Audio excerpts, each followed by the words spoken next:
taking a Shaving. Yeah, sounds close. I was reading the thing. Yeah. The thing you said, I was like, I'm a shaving. Ready. Good to go on my end. All right.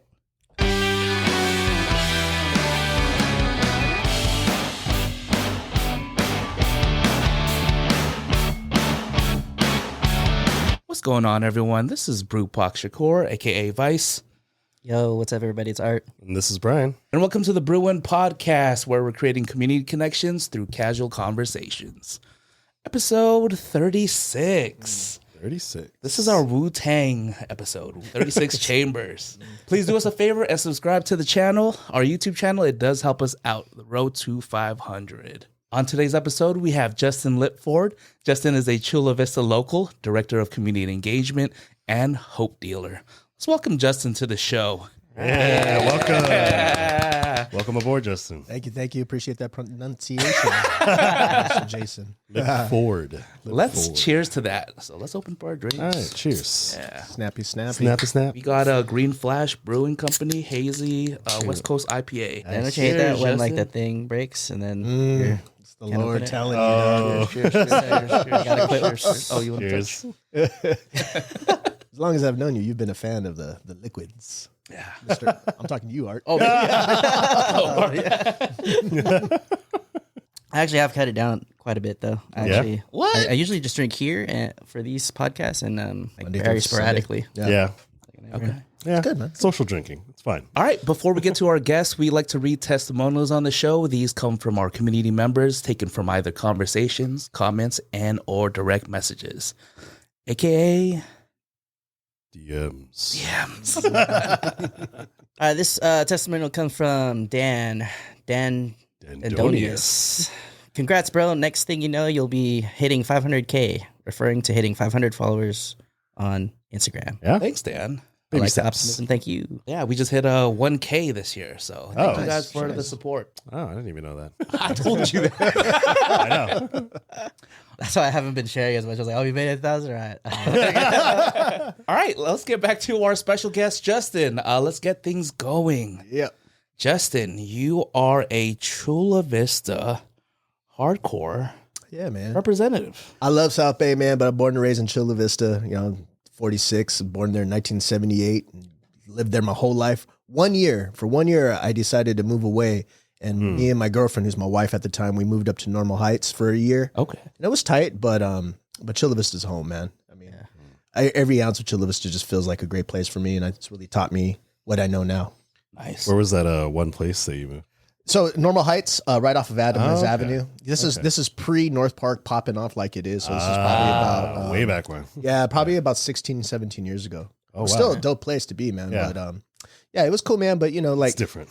it is different, bro. You know, in Chula Vista, you know, for me, it's like the summary of why I love it is so vast, man. We're literally from the bay to the mountains, so it's the second biggest city in San Diego County. Oh, I didn't know that. Whole ton of diversity. You know, I grew up in West Chula Vista. I went to school in East Chula Vista to a school called Bonita, and Bonita at the time, it was a real diverse school, man. So it's cool. A lot of the relationships and the way I view community has kind of come from that perspective and that environment. So you went to Bonita Vista High? Yes, sir. Wow, the Barons. The Barons, 96, Nice. dog, 96. What's up?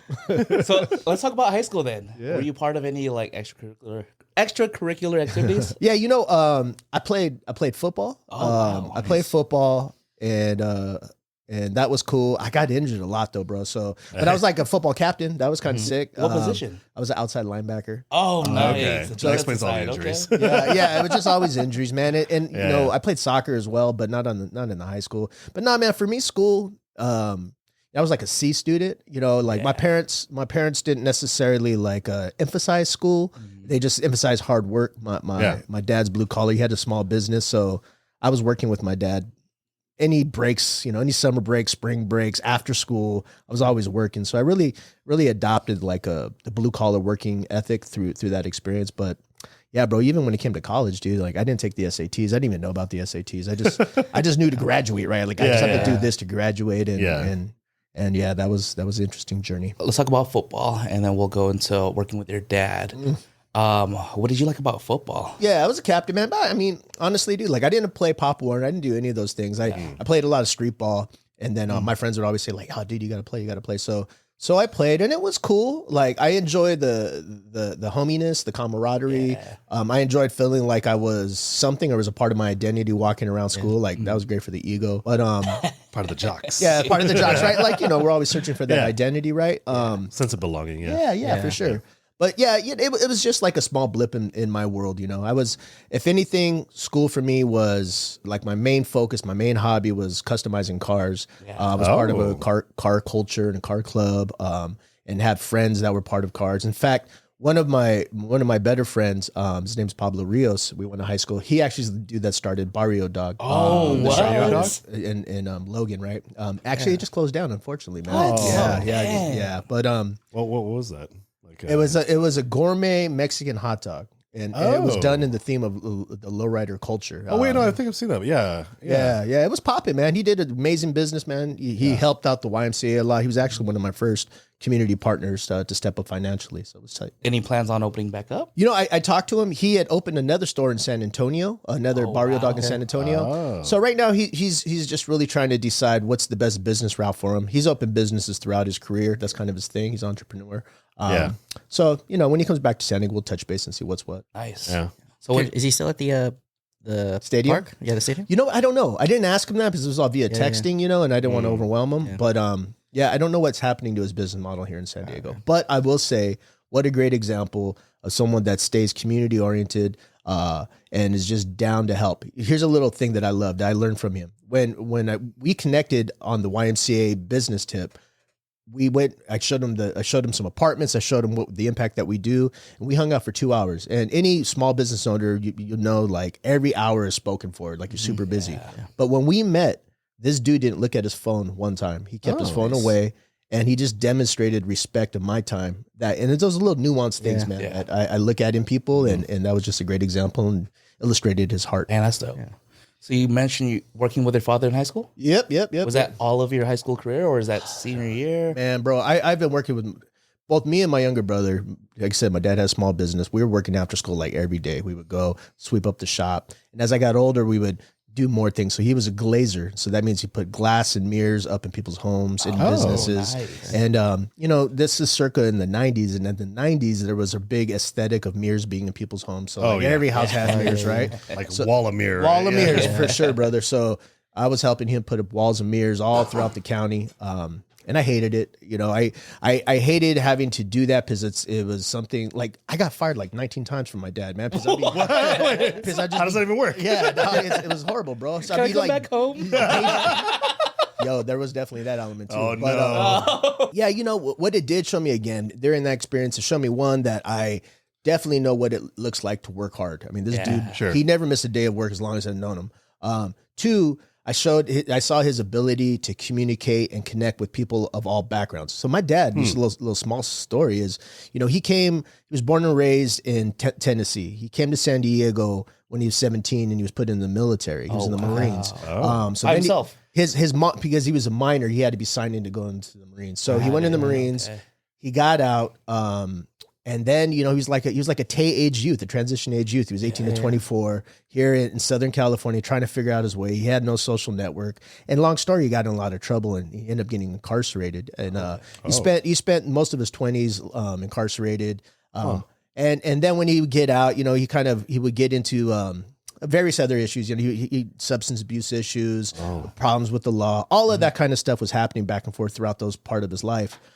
It was when he found out that my mom was pregnant with me, his first son, that he's like, dude, I got to do something better. So for like 20 years, that dude tapped into his resilience and really forged a company and a reputation that was, was pretty legendary, at least in the South Bay area and the circles that we're from. So it was cool, man. It was cool to see that and see how he operated because I do try to embody that. Is that how you got into just being so handy? I know you do some crafting on the side. Yeah, you know what? My family are all artists, and my dad was an artist, and he used mirrors as a way of expressing art. But all his work was in magazines, and it was really, really cool, And then so the car culture for me was an expression of my artistry, right? But you know, when I had my first daughter, I didn't have the money to get into cars anymore. So I had to find an artistic outlet. And that just kind of morphed into building and developing art and decor and furniture. And I'm all self-taught. Like no one's ever taught me. As a matter of fact, I don't even consider myself a carpenter. I'm not, because everything I do is just like in the moment and by feel. But it's really the artistic process that I love. It's starting off with the image of what could be and then trusting yourself to get you to that process. Yeah. I'm imagining similar to what you're doing here with the podcast, right? Yeah, definitely. Yeah. Well, I bring that up because I remember the art show. We'll go back into the YMCA, but I just remember the art show. The one piece that I liked was your, I don't even know how to say it. You can put your hats on there. You know, what I build is functional art. Yeah. So I'll build something. I love, you know, sculptures, whatever it might be, but then I'll add a spin to it to where you can use it in your home and put a hat on something or have a coffee table that's super triffy. You know, it's just all expressive stuff. Okay. But it has a function, but it also aesthetically pleasing, right? Yeah. Well, to me it is. Hey man, I love it. I mean, people get it. Yeah. Do you have these up like anywhere? Like so you can like see them? Dude, I'll tell you, in 2020, I started a side hustle business. It was called Ford Décor. Yeah. Ford Décor. And I was like, dude, I'm gonna go so hard with this. And I got my business license and everything. I was ready to go. This is all January 2020. And then everything. Yeah. You know what I'm saying? Right. But I will say, throughout that first 6 months, I hustled so hard in connecting with people. Yeah. Everyone was working from their home, so I would build office furniture and studio furniture. So I just really leaned into that space and just found a way to create. And that was great because all I was really trying to do is just make some side scratch and just continue to build. I had no ambition of starting that business and being my only pathway of income. But from there, my goal was to raise X amount of dollars so I could buy a lowrider. And I was able to. So I ended up buying this really clean Cadillac. It was an 89 Fleetwood. It's clean, dude. It's clean. Put a system in it. And throughout those COVID years, I was able to go cruising with my kids in the back car. Nice. Like, you know, I have a 14-year-old now and a 10-year-old, but at the time they were younger. And all we would do is cruise and bump music. Like it was like 1993, dog. It was the best. Well, let's talk about family since we're on family already. Yeah. You and your wife met in high school? Yeah, so Sherry, my wife Sherry, we've been married for some time. I don't know the number, but because we've been together. So look, we went to middle school together. We graduated the same year in high school. Oh, wow. But Sherry, to her benefit and her parents' benefit, she was really on a track to be successful. Remember I said I didn't know about SATs? Yeah. That's not the case, dude. Like she went straight to UC, high functional. So her father was in the Navy. Parents came from the Philippines. Yeah. Sherry was actually born in the Philippines, right? So, but it's very classic, right? Like you will achieve. Like achieving's not an option, right? So both her and her two sisters are very, very successful. But yeah, we knew each other, and we had a friend in common, and this friend was dope because he stepped into both worlds. He stepped into the academic world, and then he stepped into the grimy world where he found me, right? So like the in grimy world, the grimy world, the underbelly, other side of the tracks, man. But through that, you know, we would like run into each other, and basically, I was like 23. We started hanging out, and then ever since we were 24, we've been together. And I'm 46, she's 46, so it's wild, bro. Dang. And she's my best friend, man. Like honestly, like I'm one of those dudes that like if it's not working for me, any kind of relationship, I just sever it quickly. Like I just want to move on. I've seen too long when you hang in unhealthy relationships of any kind, like the damage it does, right? And really Toxic it stalls you out. Yeah, for sure. And maybe not even that. Like toxic for sure. Like toxic is easy to get rid of. But I'm saying like if the relationship's not bringing any value to me, like peace. You know, so she knows that if she don't bring me no value, dog. I'm pretty sure she knows that too. It works both ways. It's not just a one-way street here, right? Absolutely, brother. I'm blessed to have her, bro. Like, I'll be crying, dog. I'll be living. Time's up. I'll be on the podcast couch sleeping, dude. Wait, so then you said you knew each other since middle school? Since middle school, bro. So what was it like in a class together? How did you guys meet? Nah, dog, nothing like that, bro. Okay. Like again, she was in like Gate, right? I remember Gate. Right. Gate first started. Yeah, dog. And I was like counting my toes. So 1, 2, 3, 4. So we had no classes in common. Right. And you know, in middle school, this is like 89 and 90, bro. Right. Though our schools were really diverse, they were still very segregated, dude. Yeah. Like, Filipinos hung out with Filipinos, whites hung out with whites, Mexicans hung out with Mexicans. It's just kind of how it is. Yeah, you know? right. You see someone like you, you're gonna hang out. Yeah, with them, you know? So we didn't really have a relationship. We just had a recollection of each other during those times. Okay, so then you guys were in the same middle school, so you guys knew of each other. Yeah, yep. So then where did the, I guess, collision happen? Yeah, like, where dude. did you... Would you ask her out? Yeah. Well, like after we graduated, actually. After high school? It was after high school. Oh, okay. We would see each other at like different parties or whatever. And then, same circles. Same circles. Okay. And then there used to be this, check this out, there used to be this club in downtown San Diego called On Broadway. I don't know. On the corner, right? Yeah, That's dude. With a big vault? It It was used to be a on thing. It's Oh, parked like now. over- It's parked. Oh, is is that- that is that what it is? PARQ, yeah. So people from my day know On Broadway. Yeah, I know. I used to work there. Oh, did you? Yeah. Oh, shoot. Yeah. But yeah, so anyways, I was out on Broadway one time just getting my hustle on. And Sure, yeah. I ran into her and I was like, oh, what up? Were you like a club promoter? Or? No, just like meeting people. Oh, okay, Hustling, okay. Just hustling. Okay. No, I got you. And then basically I was like, yo, let me get you a drink. And I bought her a shot of Bacardi Limon. I was like, I don't know any fancy drinks, bro. I was just like, whatever, dude. Hey, man. And sounds we, fancy. We pounded that, bro. And then here's the deal. And I knew I fell in love with her because I fell in love with her in that moment. We went, we took that shot, and like she's so little, man. She's like 4'11". Yeah. And like she's never been good with Small alcohol. Filipino, She yeah. gets like dazed real easy. Oh, no. So we sat down on this couch in the club so she can chill. And I looked down, dog, and her feet were dangling. Like she's so short, they couldn't touch the ground. Yeah. And I just thought that was the cutest thing ever. I was like, yo. And then, from that point on, we would just connect and joke and laugh and have a good time, man. So You guys would like meet up afterwards. yeah, Okay. old school, man. Yeah, okay.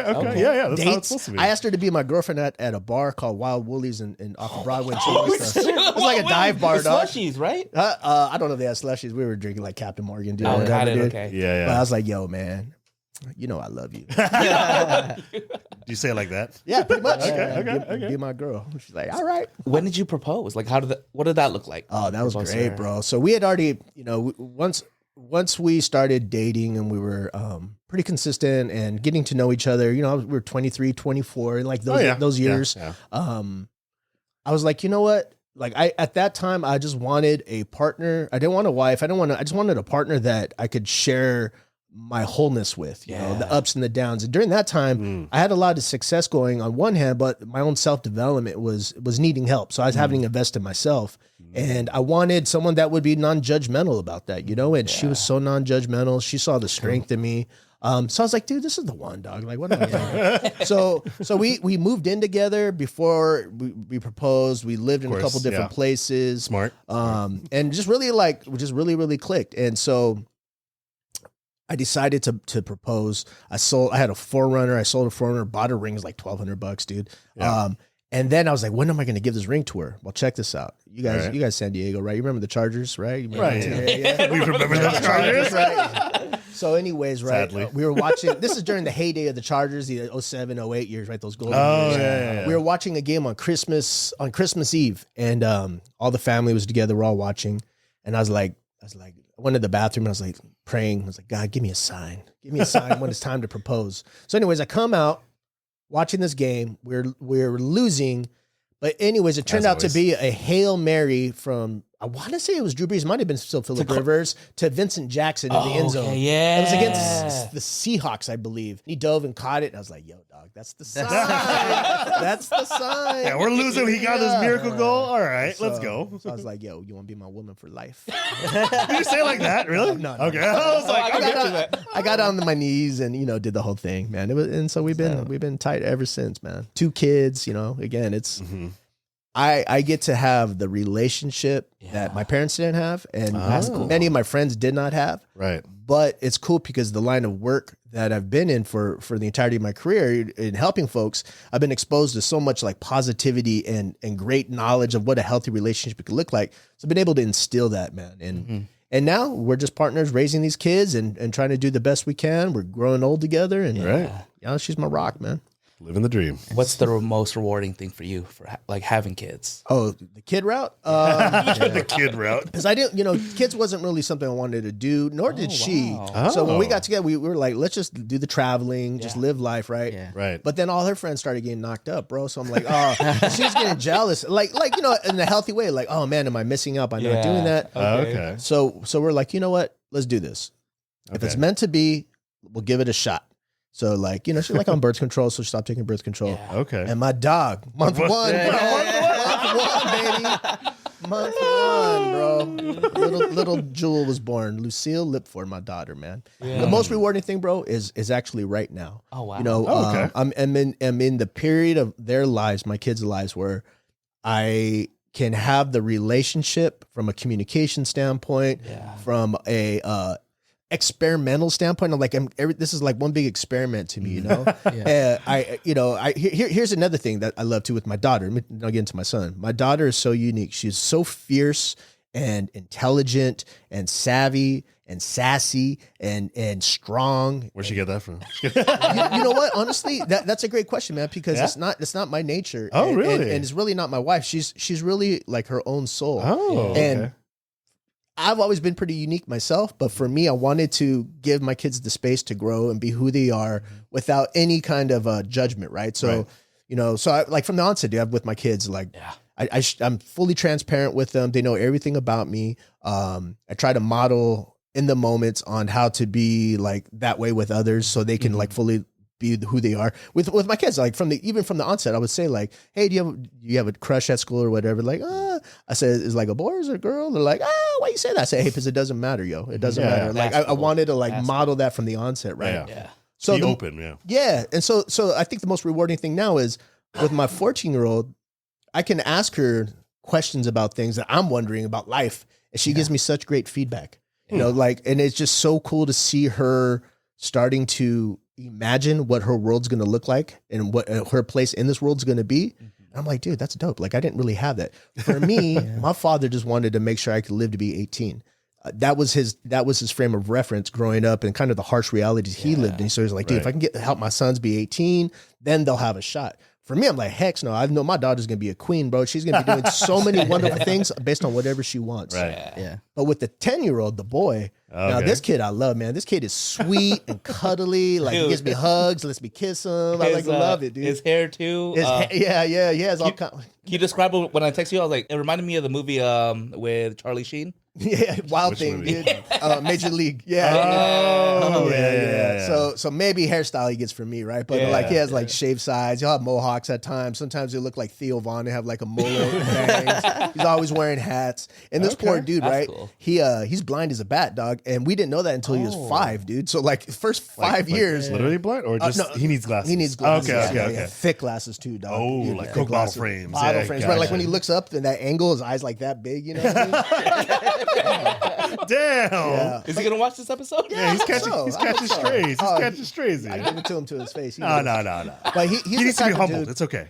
He's the type of kid, man, that like he's very shy in nature, which I'm very shy in my nature. Yeah. He again, he's real sweet. I consider myself to be real sweet. And he has this quality that I don't have, and I've seen it through baseball. We put him in Little League 4 years ago. When he first started playing, he dreaded it. He would cry. He didn't want to do it because he didn't like the performance aspect and it was just the attention because he's so shy, right? Yeah. Right. But what I've learned to see in him is his ability to focus and dial in. He's a pitcher, and dude, he'll be up there. He'll call him to go pitch, and he's so calm and he's so smooth, and he'll pitch. And I'm not saying he's the greatest pitcher ever, but in those moments, he finds this sense of self that I'm like, dude, you're a G, bro. You have it, man. Like, if you could dial and tap into that, like I never had that. So it's just great to see, man. It's great to see my kids becoming their own selves.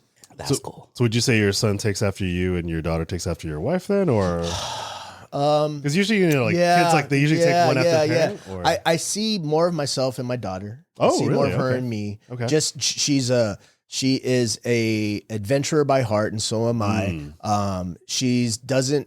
It always sounds like neg when you say you don't follow rules. Yeah. But like I don't follow rules unless I believe Thinking in outside them. thinking outside the box. She's the same way. Like she's like, if it makes sense, she'll do it, and I'm cool with that. Right. My son, like his mother, can get like very, very dialed in on something. Like his mother is sweet and giving, will give you whatever.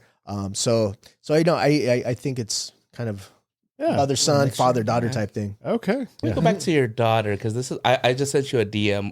I know that So I just want to give you a shout out, or just being here while the Old Thai Fires is going on. Yeah, bro. Like, I thought you Is were that still gonna going show on? up. Is that Yes. like right now? Yes, Oh, wow. yes, I dude. thought they had the How far- contain. My bad. How far is that from your house? So Friday at 2:00, my wife called me and said, "Hey, the hillside behind our home is on fire." Oh, and this is the yeah. third time that hillside in the past 20 years has been on fire. So, so I'm like, okay, I didn't think it was a big deal. I'm like, whatever.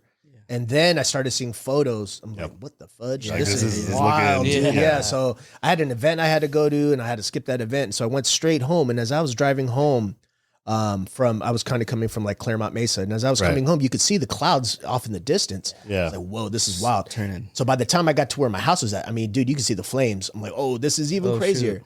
So, Like visually, you could visually, without, yeah. without, So without it binoculars. was 5 miles from my house, bro. Oh, yeah, that's real close. I mean, Shoot. it was intense. Ashes in your backyard? Ashes everywhere, dude. Ashes everywhere. The glow of the fire lit up my street, bro. Like Yeah. it was nuts. And so like, you know, there's a concept of or we had to evacuate, right? So we got a call like at 3 a.m, like the on the phone, yeah, right? emergency. And then so we packed up and I took him to her in-laws house, or my mother-in-law's house.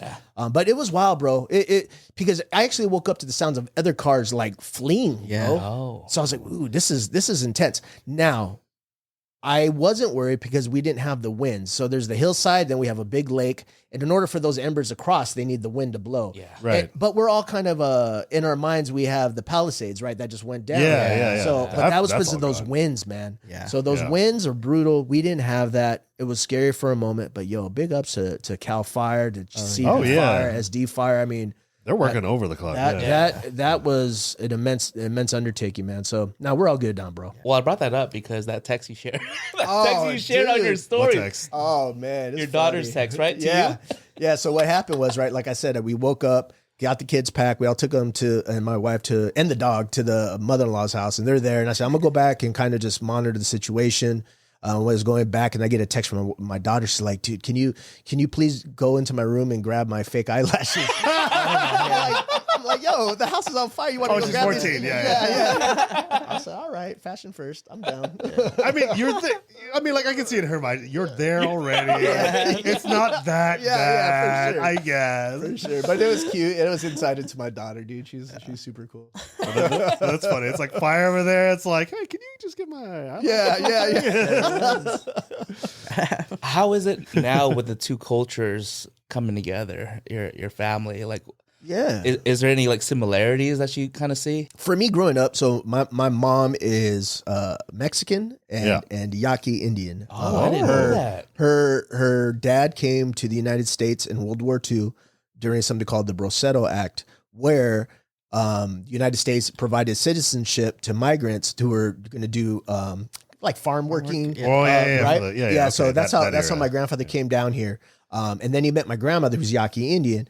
And it's a funny story is I remember trying to like understand the history of that side of my family and asking my grandma like, yo, when did you guys cross the border to get here? And she kind of gave me this like, dude, you dumb dog. Like our families live here like way before there were borders, dude. Like we are like we were native. here first. Yeah. I was like, oh yeah, that's right. Put So, the native, so I got that American, side yeah. of the house, but my father's Caucasian, man. He's a white dude, Mountain City, Tennessee. Oh. Came Okay. out here, married my mom. Right. So in my household, we had this blended culture. Right. And my family's actually, if I had to define what my culture was growing up, it was more of a Christian faith. It was an apostolic faith, which was kind of like a Mexican old school Christian type vibe. Yeah. Okay. And so like a religious base. So that was really my upbringing. It wasn't necessarily leaning in hard to any of the cultures. But fast forward to my wife. I mean, like I said, born in the Philippines, parents Filipino, Catholic.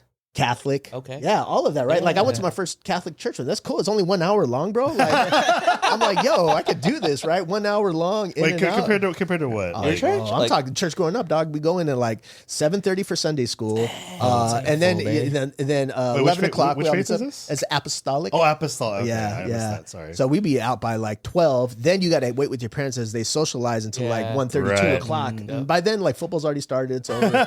I hated it. Your dog. whole morning Yeah. and most of your days. Yeah, gone. yeah. But like navigating now, right? So again, I think I'll focus on my daughter because being 14, she's in 8th grade. Identity is such a big part of their current state. Yeah. And usually people lean into initially like, well, what are you, right? Are you Mexican? Are you white? Whatever. So my daughter is comprised of being Caucasian, Native American, Hispanic, Mexican, and Filipino. Right. Yeah. What And I all love, that. bro, is that my wife's family does an amazing job in really teaching and sharing the culture with my daughter. So she's done an amazing job. She's in cultural dance now. She's really found a space where she loves in that space. So I love seeing that. But in our home, I mean, I think we're a pretty Chula Vista culture home. Yeah. You know what I'm saying? Like, I don't, if I can relate to anything, it's growing up South Bay culture, man. So that's what my kids are getting, which is a lot of love, a lot of yelling, a lot of cussing, a lot of laughter, a lot of Well-rounded. Well-rounded, bro. Yeah. On the Filipino side, top 3 favorite food. All right, Doc. Menudo is I only eat red meat. I don't eat seafood. That's fine. I don't even like chicken. I'm not really into pork. Yeah. So anything that has like red meat in it, machado is just like beef, right, with the sauce. I love that. And then outside of those two, then there's that dessert that I really like. It's like a sticky rice. Bibinka? Babinka. Oh, okay. Yeah, doggy. Okay. I love bibinka, bro. In fact, I like it so much that my mother-in-law always makes me like my own tray. Wait, a whole like how big my a whole tray? thing, dog. I mean, That's how she shows love, though. oh yeah, Yeah. It's a whole tray is a lot to whole That's tray's a a lot, lot, bro. yeah. You know, I'm trying to get ripped, bro, and it's I mean, man boobs. I don't like any of those things. No, dog. you cannot be on a diet with Filipino food. You have to cut that out. It's hard, Yeah, man. dude. You know what's cool too about my family? I'll leave it with this is that my wife has 2 younger daughters, but they're all like 1 year apart, so they're all basically the same age. And then they have a cousin, another girl cousin, who's within that age range too, and they're all like best friends. Yeah. Oh, yeah. All of their husbands are like my age as well, and we're all homies, dude. So like, in fact, my wife's sister's husband is a dude named Reggie. Shout out Reggie Garcia. Oh, He's the DJ. Yeah. So Reggie comes from my side of the tracks, dude. So it's so cool to be able to like have in the family nucleus like a homie. You know what I mean? Chop it up. And Chop all it that. up, and other things. But yeah. That's cool.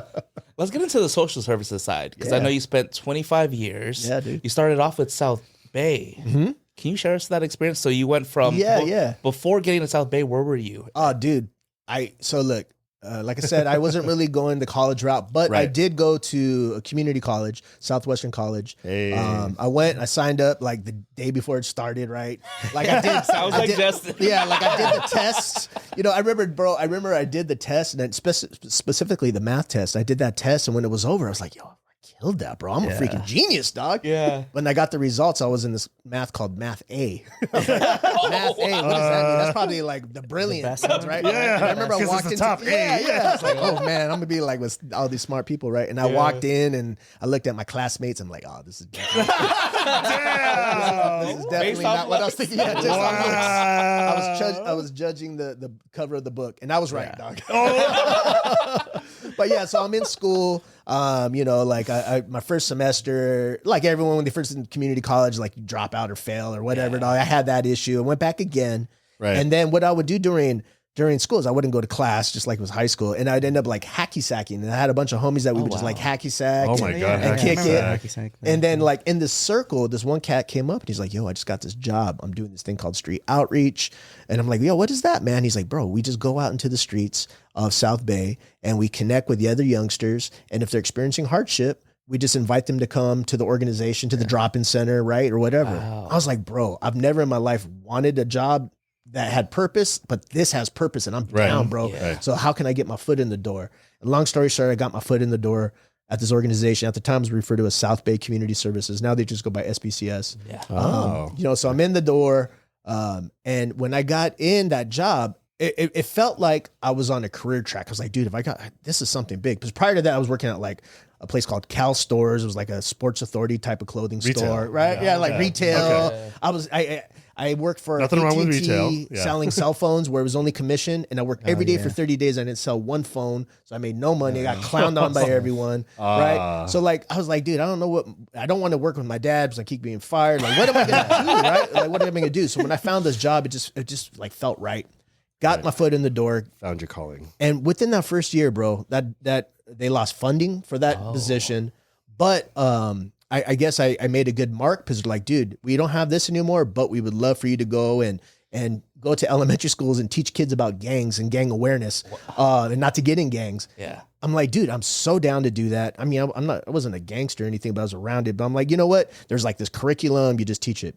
Bro, I felt so evolved as a human at the time because here I am, kid that didn't know what he's trying to do, but now I'm blessed to be able to go into these elementary schools and have these little kids look at me like I'm a teacher. With respect. Bro. And it just felt so good, man. And on top of that, what I really loved about the industry when I got in was all my peers and my colleagues, bro. Because I would look at all these people, right? And they all had this like diverse background, man. You could see that you had people that came from the streets that were like reforming their lives, right? You had these brilliant therapists that were in this line of work. So you just had this connection of folks. Everyone was stylish. Everyone was cool. Everyone had like these side hustles, these side things going on. And I was like, man, this is a space that I otherwise never would have known of, but I love it and I see myself here. And basically from that point forward, I was like, I'm just going to keep doing everything I can. I'm going to work hard. I'm going to do the jobs that no one else wants to do. I'm going to be great at everything I do. And I'm going to connect with folks and all of that. And that really just became my MO in the industry, bro. And one by one, I get more responsibility or another job, or they say like, yo, we got this really hard contract. Can you do it? I'm like, hell yeah, I'll do it, dude. Like, and so I really just kind of took that and made something of it. But here's what I found, right? In social services, there are only so many pathways to have a sustainable income, right? So you either can go the pathway of being a manager, you can go the pathway of being a therapist, right? And there's some other things, but for me, that was the most accessible. So therapist, I love, but I was like, grip a school to be a therapist, and I'm not a fan of school, bro. And the other thing that I saw within therapy is I love what they do, but the environment felt very synthetic. It wasn't a real environment. And you couldn't, there's a bunch of rules on how therapists engage with young people. Right. I just wasn't with that. All right, well, the manager route. Okay, I'll go the manager route. And I was doing a lot of managerial work, being coordinator of programs, grants, contracts, all that. Well, that was cool. You don't get paid that much. And on the top of that, like a lot of the people you have to manage in social work, you get burned out really, really quick. It's a hard job. You don't get paid a lot. Most of the people that come in, this is just kind of like a stepping stone to the next job. So they're figuring out life. So I had to inherit being a manager. And quite honestly, I wasn't that good at it, dude. Like I wanted to be a great manager, but in the end, I always considered myself like what's that cat's name? Steve Carell from The Office. Steve Carell. Bro, I used to think like I'm like this fool, dog. You're Michael Scott. Dude, I'm like Michael Scott, bro. I would go home and get sick to my stomach. They'll be like, dude, am I like this fool right here? But like,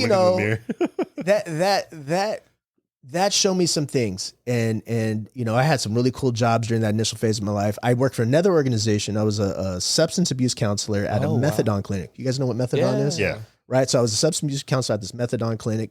Clientele at this clinic is like 99.9% folks that have been incarcerated or on parole. Right.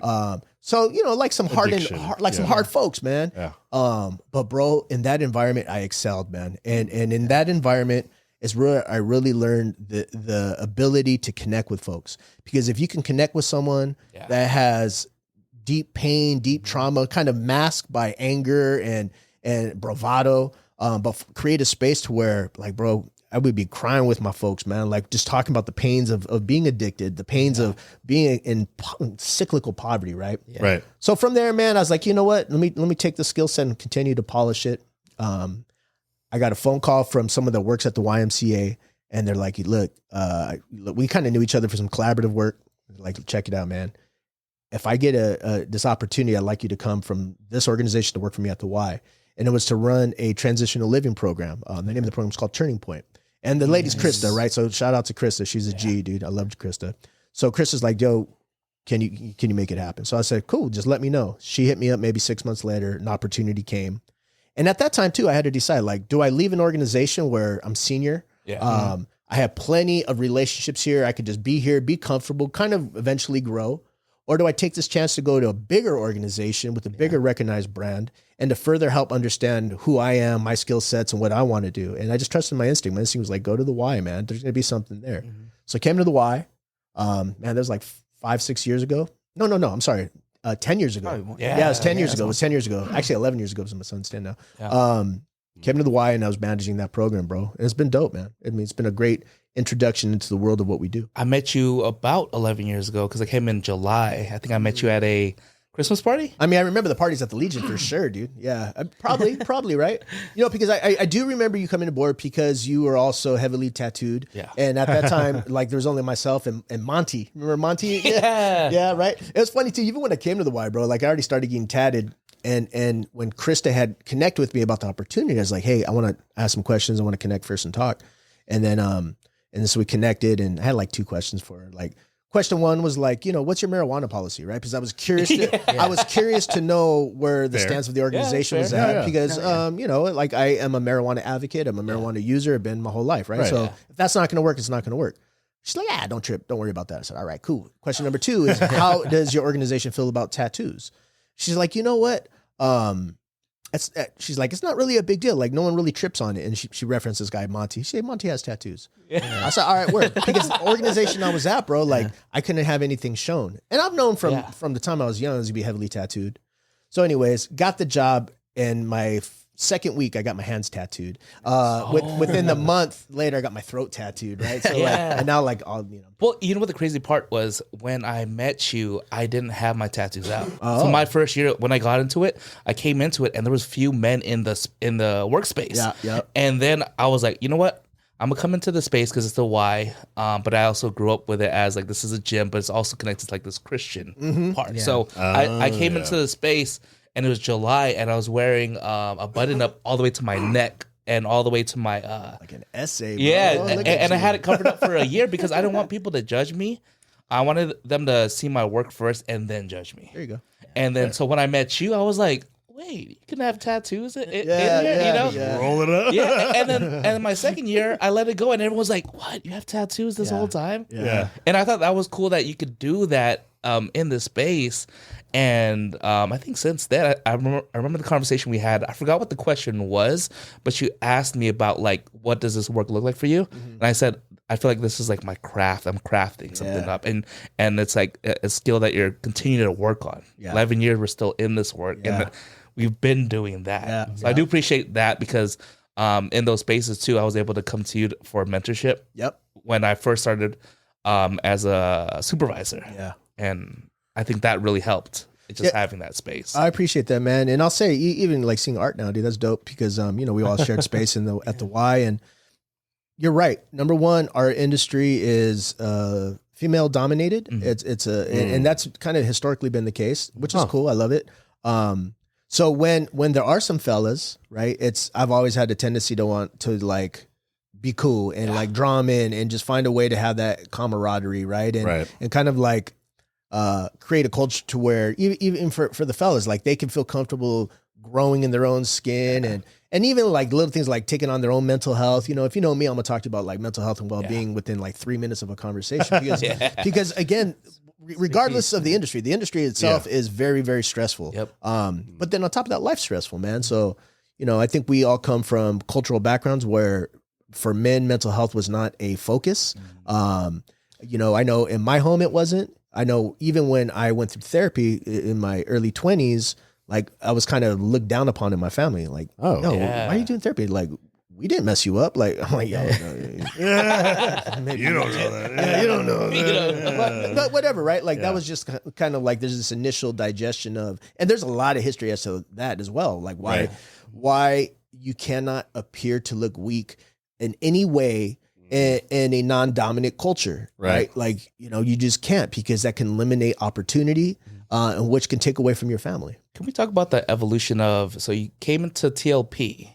So from TLP to where you're at now, what did that look like as in programming and then get into that side? First, I know Art's going to spank you with the acronym. I saw it already. Now, don't be using no acronyms, bro. I listened to your last episode. He spanked you for that, bro. Transitional Living Program. Not everyone knows the acronyms. I was like, what is TLP? The learning program? So, okay, so here's something that a lot of folks didn't know. Like the YMCA does have a history of providing wonderful services, well-being services, recreational services, childcare services, but they're also deeply rooted in providing housing services. One of the oldest YMCAs in San Diego provided housing in downtown San Diego. There was a building where you could go and it's like a short-term SRO. What's the SRO? Short-term single room occupancy. Single room occupancy, right? So like you can get a spot affordable. They don't do that anymore, but the point being is that the YMCA was rooted in housing. So we, at this time, 10 years ago, the YMCA owns 2 apartments in the City Heights area. And those 2 apartments are utilized to help young people experiencing housing instability and homelessness. And so these youngsters can come and live at this apartment for up to 18 months. And while they're given a host of like developmental services and support. So if you need a job, we'll help you find a job. If you need mental health, we have a therapist on site. We can help you with that. And just kind of navigate this like a tough time of their life. So when I came to run it, honestly, that was at that point in my life was a dream. So I always wanted to be in a position to oversee a program with such an ability to have high impact. And so like when I first got there, got the job, my first month was just about assessing what the current culture was like, how staff engage with young people, how young people engage with staff, how each other talk, like all these little nuanced things that really, really point out what the culture is.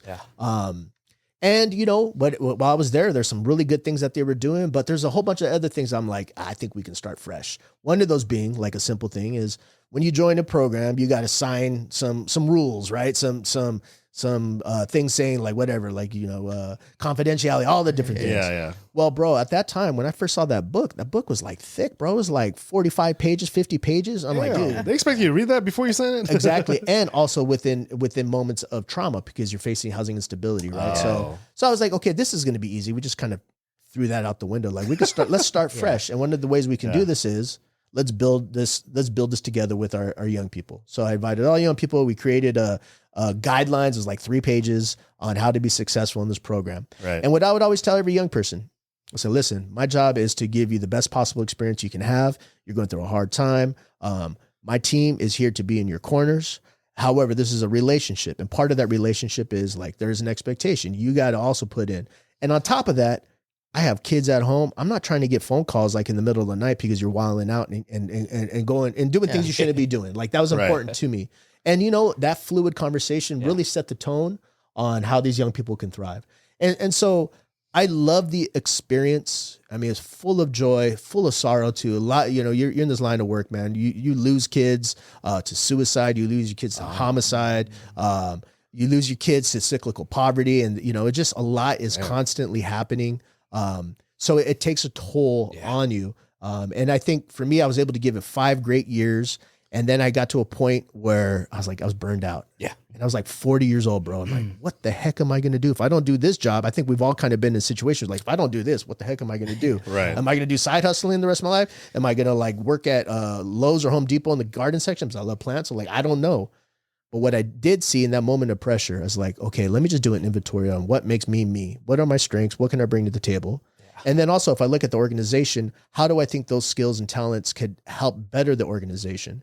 And so what I had learned at the YMCA is we are very, very into fundraising. A large part of the way we keep our nonprofit afloat is through fundraising. And we have positions designed to do fundraising.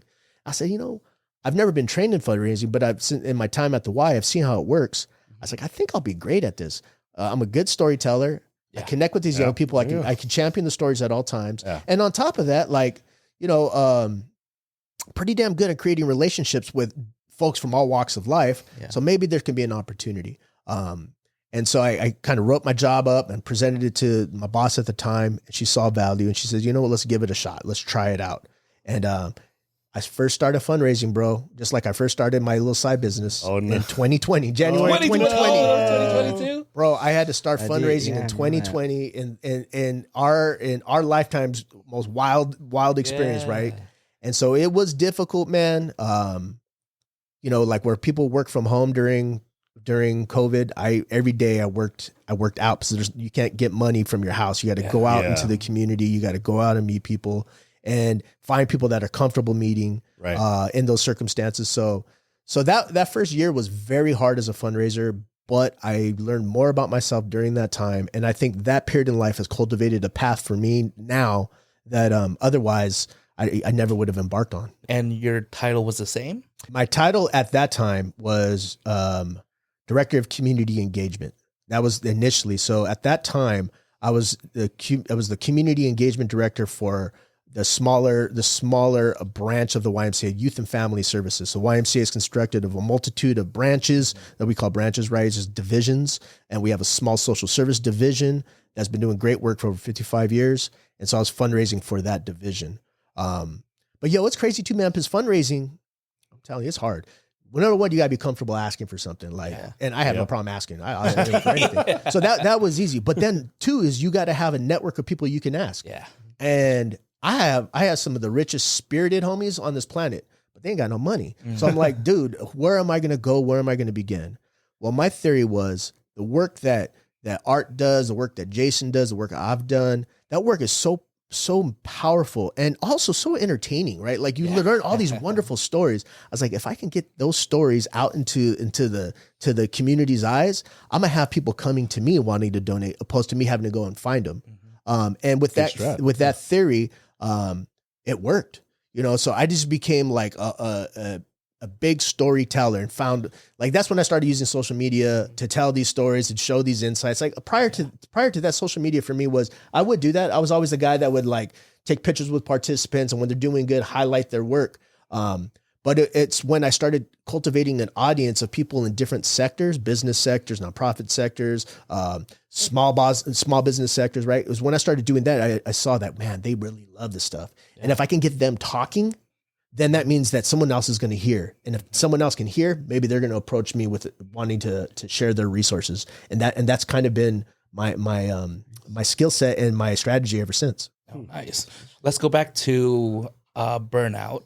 Yeah. Because there's this one conversation I still have, and I still remember the conversation that we had around shelf life. Yeah. Can you dive into that a little bit more? What that looks like? Or shelf life. The shelf life. Yeah, man. Well, look, dude, I think with every type of job, every type of industry, every type of relationship, there's all shelf lives on it, bro. Like we are energy. We're electrical beings, right? Yeah. So like you can only give so much, but when you're in something that not only you're giving, but it's taken from you, it's taking some sanity, it's taking some of your spirit, it's taking some of, it's creating stress. Like that just furthers the case that sooner or later your time's going to be done. And I found it's healthier to accept knowing that, hey, I can only give so much time in this role.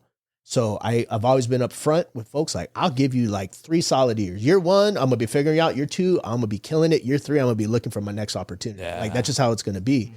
And I think when it comes to the social services line of work, all of our workers would be healthier in accepting that fact. So like, I would ask if any new coming person into the industry, give it 2 years. Yeah. Year 1, learn it. Year 2, give your best. And then if there's opportunity, go, but don't settle in one role, especially in your 20s and in your 30s, because you still have so much like energy to want to get out there and want to do good things and want to hustle. So I just think it's an important like anecdote to consider is that you be prepared to give as much as you can, but also be prepared to know that this is not finite. You will be moving on. Yeah. So jumping back to your current role, what opportunities did that bring? Like the people that you got to meet or like the things that you got to do in this role? Yo, bro. So I'll tell you, it was crazy, man. Like, I remember I started fundraising. It was the middle of like beginning of COVID and the pandemic. And, I would be like basically what I did is I went and I wrote a list of every single person I know. And I put a scale on them. Like, do I know them like really well? They're a 5. If I just kind of know them, have a loose relationship, they're 1, and everything in between.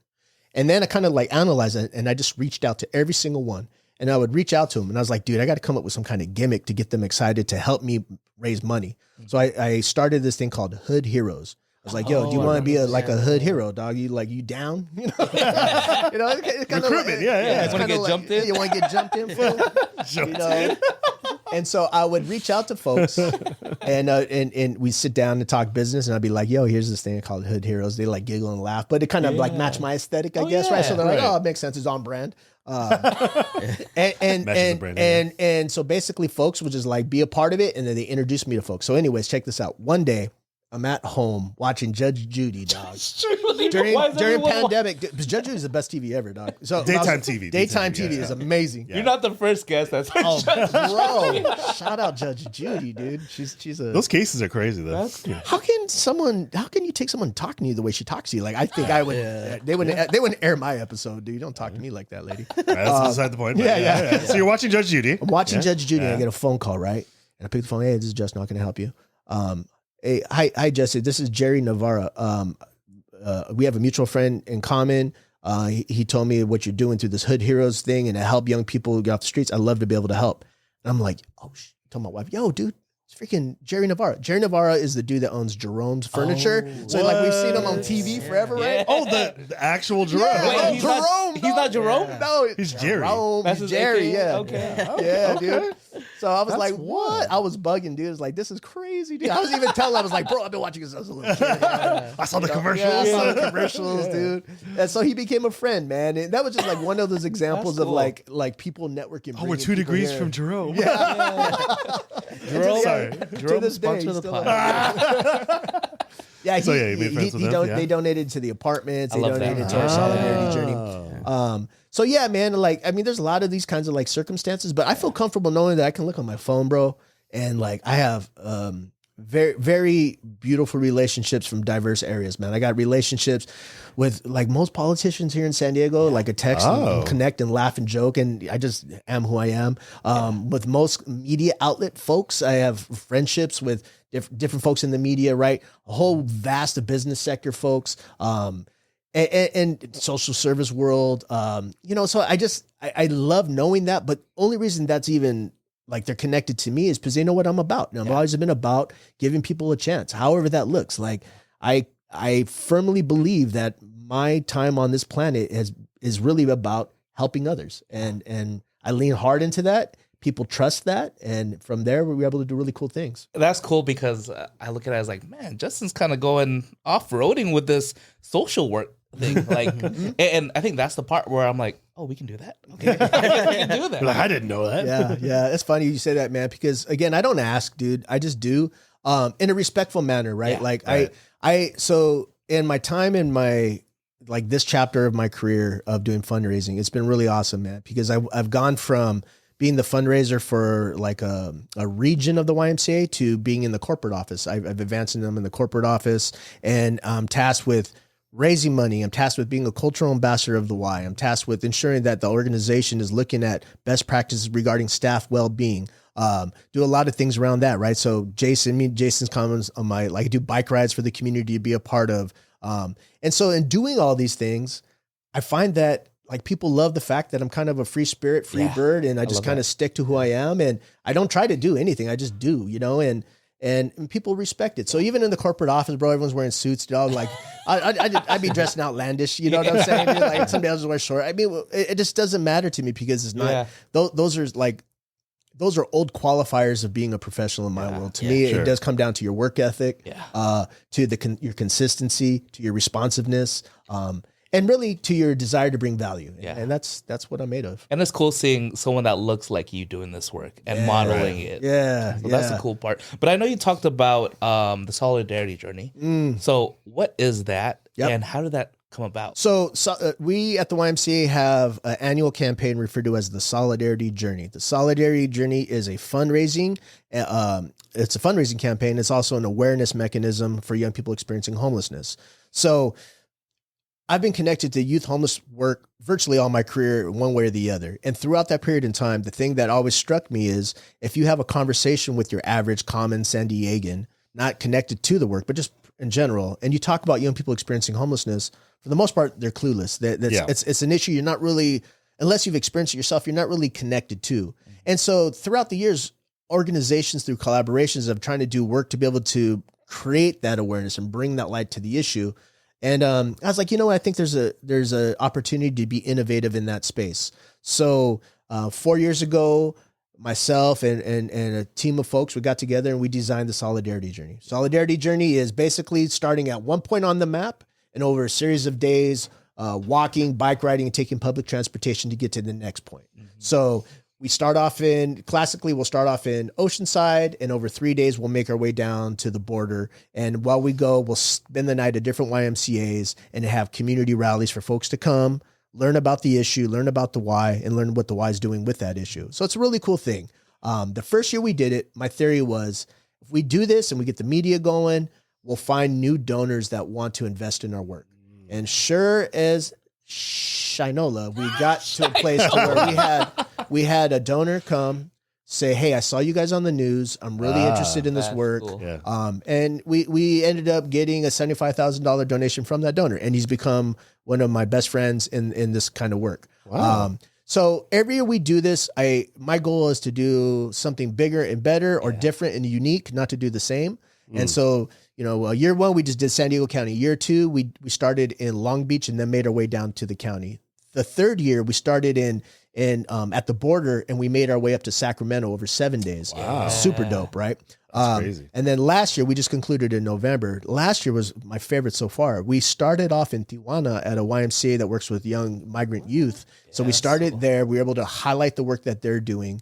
And then able to spend that morning. We walked 13 miles through TJ, got to the border, walked to YMCA in Santa Cruz, called the Border View YMCA. And it was amazing. And, in saying all this, like, shout out to the team, right? Because, you can have the ideas to do this, and I'm kind of the driving force, but there's so much back end that needs to happen. So we have a whole crew. And on top of that, too, I got my partner, David Baker, who is my buddy throughout the walk. So we kind of journey together. Can you talk about, let's go behind the scenes. Can you talk about, the toll that took on your bodies, or behind the scenes? Did you have to tape up your feet or things like that? Yeah, so you're literally walking. Yeah. Oh, It's walking, it's bike riding, and it's public transportation. It's kind of those three mechanisms.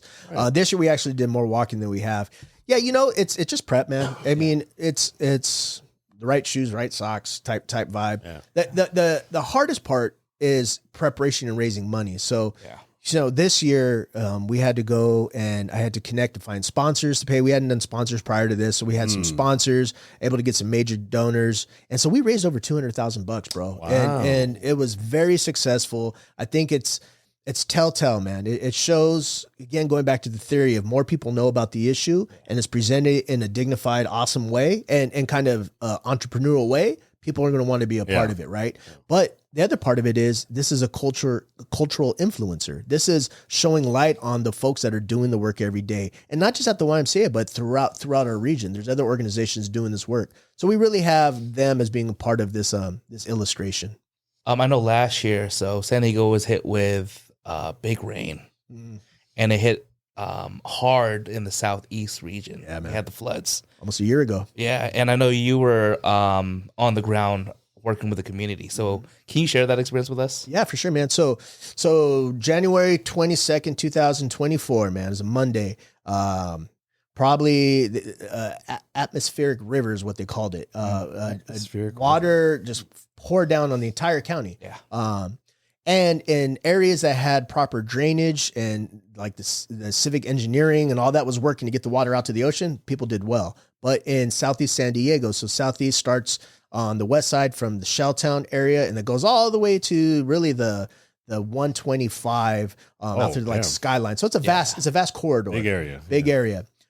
So in that area, it got the waterways where the water normally would drain out had not been kept up, and as a result of this vast rain falling, the water rose from the canals and basically it flooded the streets. And the topography it's basically Southeast sits in a bowl. There's hill, Southeast, and then National City. So it sits in this bowl, all this water collected.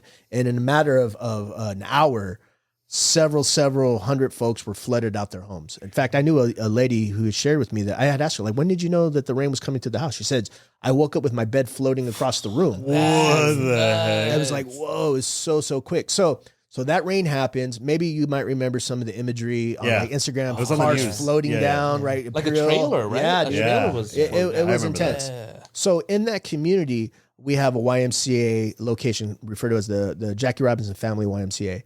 And we have a great team there. And so basically I had asked my boss at the corporate office, I said, hey, I'd love to be able to go and be a support, whatever that looks like, however I can lend a hand and be a representation of the organization. Please let me do so. Dude, go do it. And so when I got there, this is like the third day of the response, the disaster response. Like, it was so cool, man. You had this YMCA, and at this YMCA, you had around the table all these smaller nonprofits, bro. Like, when I'm saying small, like some are like 3 people, some are like 12 people, some of them just family organizations. And so you had this whole table of folks working together and being like, okay, we have to devise a plan. So plan number 1 is we have to go to these, some people are still stuck in their homes. We got to go and make sure that they're out safe and that they have connections to get to Lincoln High School where FEMA was at, setting up tents where you could stay. So we helped with that. But then the next week, the biggest wave was all these homes were flooded. Water was on the drywalls, which creates the biggest enemy, which is mold. Yeah. So how could we go in and help these folks do what's called mold remediation? Tear the walls out, get all the trash and debris out, and then start drying the place and spray for mold, right? So in this table of partners, the guy who is kind of like my like become one of my best friends, man, this guy named Armand Harvey of the Armand Harvey Family Foundation. He really stood up as the leader in that group. So I was like, Armand, what can I do to be of use to you, bro? He's like, dude, I need someone to captain all of this construction and reconstruction and rehabilitation. I'm like, dude, I'll do it. Say less. So I was basically tasked with finding enough volunteers to come in, and to put in an organizational way, deploy them to different homes to be able to help with these services. Yeah. So initially, bro, like my whole job became recruiting people. Mm-hmm. And so I'd used every channel I had, every relationship I had. But I was blessed to be able to get countless folks coming in, wanting to help, wanting to be a part of the process. And really, man, when you're in those kinds of high stress, high intense spaces, it's like you have to stay calm. You have to stay collected. You have to understand that everyone is flipping out. Everyone's lost their lid. So I have to become this like co-regulator for everyone to help everyone find their peace and find their calm in those moments.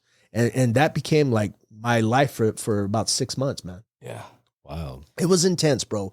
From that experience, again, going back to my theory, man, of like how we get the best out of folks. If you present a space where people can feel seen, they can feel heard, they can know they're valued, and then feel empowered to do whatever is in their heart, they're going to do that. And that's all that happened throughout that time. I created, even to this day, some of the greatest relationships with people at all levels in organizations, community folk. The 1 year anniversary was last Wednesday. It was the 25th. Yeah, it was the 20th. This last Wednesday. Yeah. I got invited by a community partner who lives in Shelltown to come out and be a part of this kind of remembrance.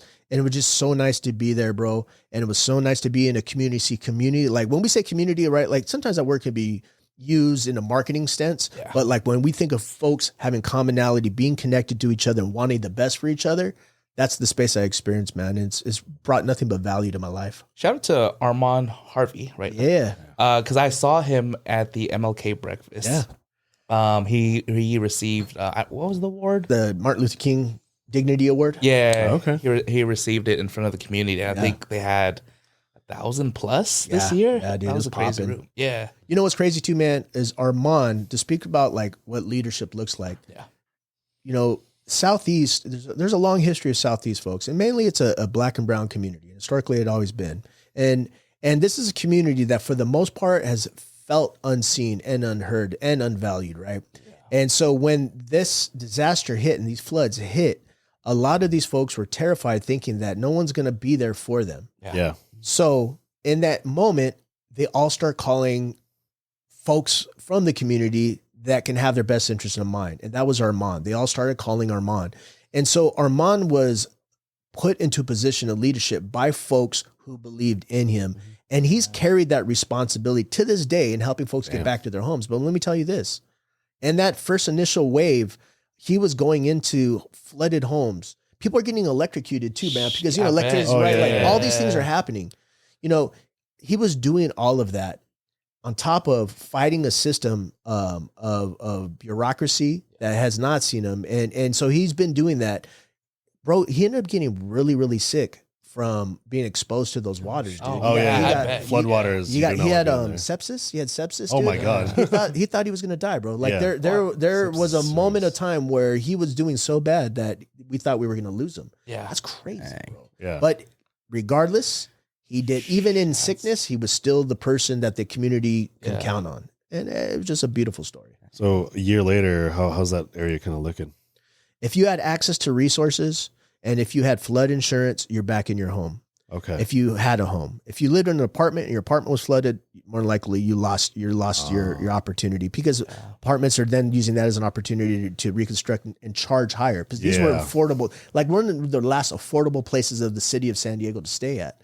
So there's still a lot of repair needed. Lots of folks were displaced. Yeah. And my biggest fear, and what drove me throughout my helping, was I didn't want the community to lose the heritage that they had. I mean, this is old San Diego communities, man, that if, to lose that, you would lose the identity of San Diego. Yeah. And this is the last story I'm going to say, man, because I think this really spoke to the power of community, the power of partnership. Southeast is also known as being a high gang community. Lots of gangs are in that area. Yep. And so that first wave of volunteering, the first 2 or 3 days, the volunteers, we had to go into a neighborhood that was predominantly a Crip gang. And the majority of the volunteers were not Crips. They were the other gang. Oh, wow. So it took a community organizer who has nothing but respect to be able to go into that community and say, listen, I need a broker piece, and I need these guys that feel safe going in, because this is what it's all about. And they were able to construct that. So what I would tell people all the time is, especially like the mayor and everyone's like, look, because there was some risk between who had responsibility. Is it the city of San Diego or is it the county of San Diego? So they would go back and forth. But I'd be like, yo, if the Bloods and Crips can work out, yo, like, I think you guys can too, right? It became an anecdote that folks really were empowered by. Yeah. It's like, these guys can get it. We can certainly get our shit together, right? Brian. Absolutely, man. Yeah. Before we move away from like the YMCA, is there anything that you want to see, I guess, in the next 5 years or just for the future, like for the community? I believe we are at a place now where we have some great leadership at some of these organizations. We have lots of change in leadership at organizations, nonprofit organizations, community-based organizations.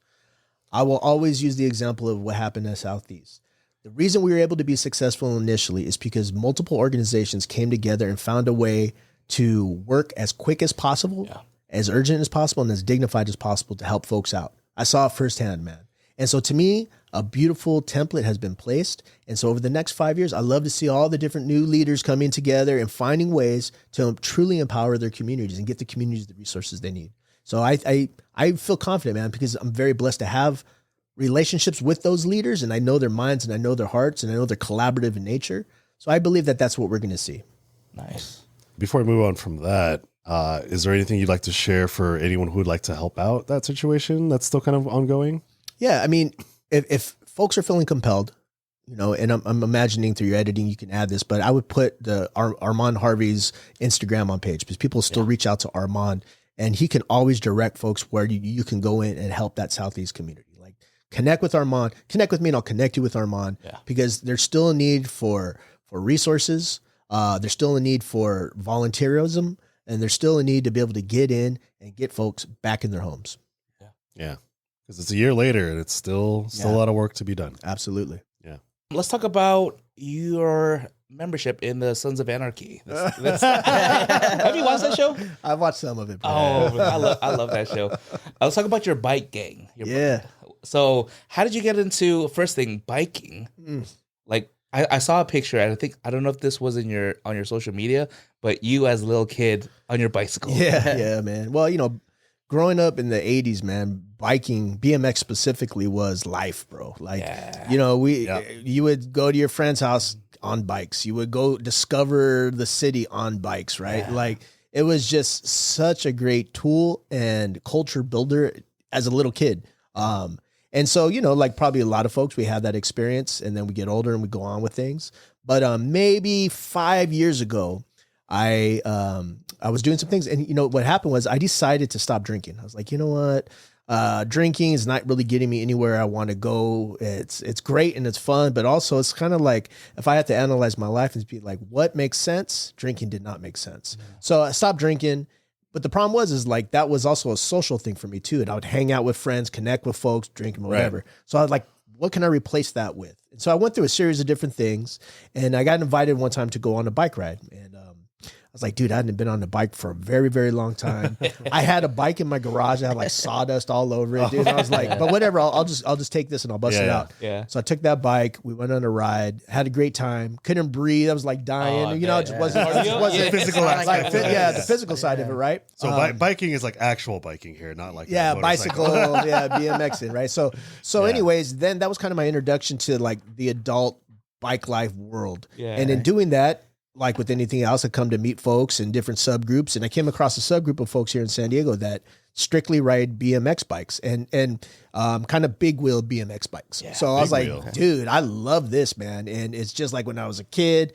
And so I went all in, bro. I bought a bike, was riding 3 or 4 times a week with different friends. And then we got to a place to where we started pushing the distance that we would ride. So I live in Chula Vista, and one day I was like, dude, what if we ride like 100-mile ride? And my friend at the time, 100 miles where? It's wild, right? My friend at the time, this dude named Jose, we call him Plumero. He's a plumber. He's like heavy in the world. He's like, yeah, I can put it together. I've done one before. So we did a 100-mile bike ride. We rode from Chula Vista to Oceanside and back. That was wow. It makes sense, like 40, 50 miles. What time did you start the day? We start at 5 a.m. And you go about 12 to 13 miles an hour. So we're on the bike, 8 hours, 9 hours, dude. Damn.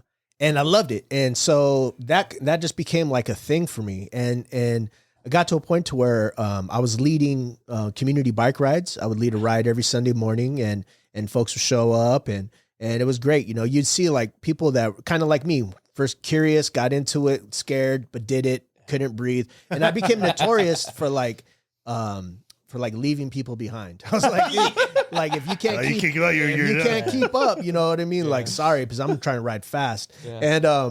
And so that kind of became like my moniker, dude. It's kind of just like Dustin Fools. I call them zombie food, right? Like if you get left behind, it's zombie food. Yeah. You know what I mean? You just gotta be faster than the other person, right? Yeah, there's zombie food. Yep. So that just became life, bro. And that, bike riding itself has opened so many doors as well. Wow. And I interject that into my day job, to my nightlife, to everything. Like I always have a bike. I mean, and I encourage people to get on bikes because I do believe this, man. I believe bike riding is like the antidote for the current mental health crisis, bro. I believe that what we need as a species is an ability to be able to work out cardiovascular, get our hearts going. Yep. To be out in the sun and to be connected to human beings.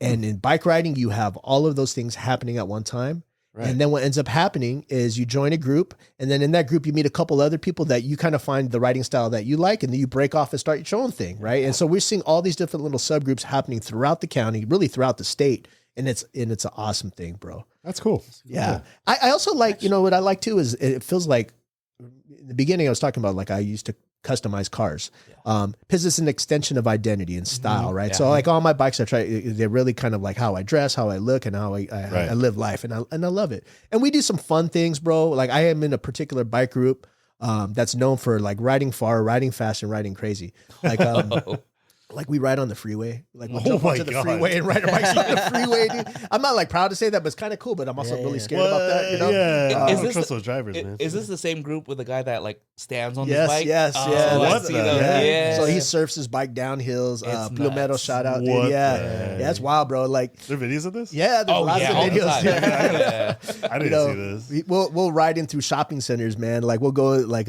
Plaza Bonita in South Bay. Like we'll ride through there, and all the kids and all the people cheering. Dude, and he'll like get on his bike and surf through the mall, dude. Then all the elderly are like, Well, damn kids.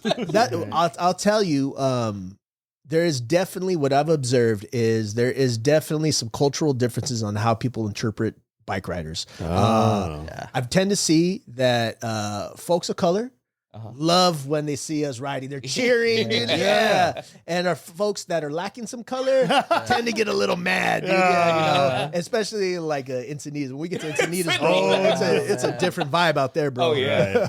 But we have fun, man. We've done long distance ones. I rode from Santa Barbara to Chula Vista. It was 250 miles. So that was miles? That was just a one-way trip. And that time we stayed at a couple hotels. Okay. But then recently we started at like 2 a.m. in the morning, and we rode from Seaport Village to Santa Monica Pier in one day, and that was 150 miles, bro. So that Just was one way. Just one way, yeah. Okay. And then we trained it back. But Oh, okay. Okay. I was like, damn, you know.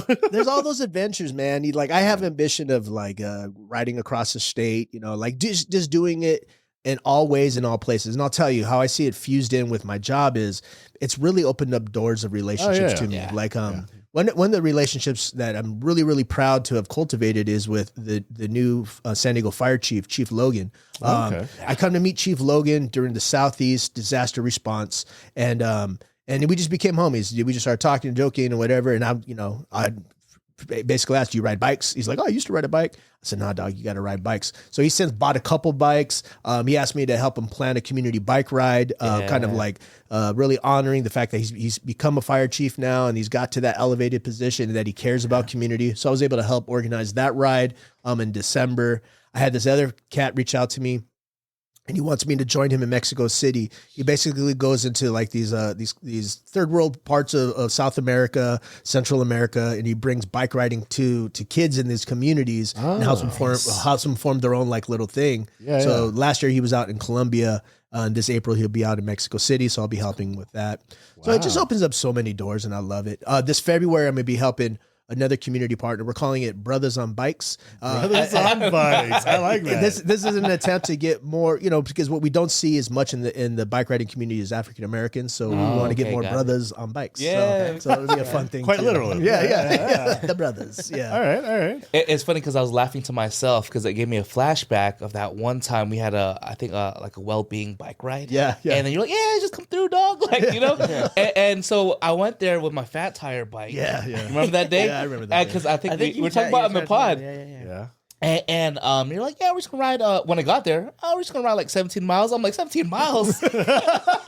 By the end, like, so we went through the course. We came back. Right there, Mission Beach. Yeah, Mission Beach. We came back, and towards the tail end, my bike was just like my legs giving away.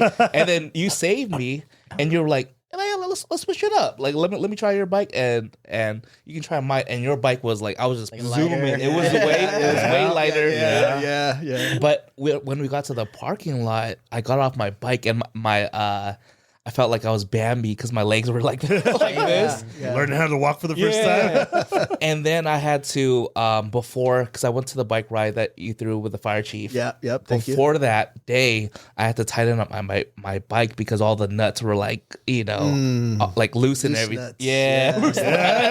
Yeah, it was loose and Tighten everything. up the nuts, dude. Yeah. But I was just like.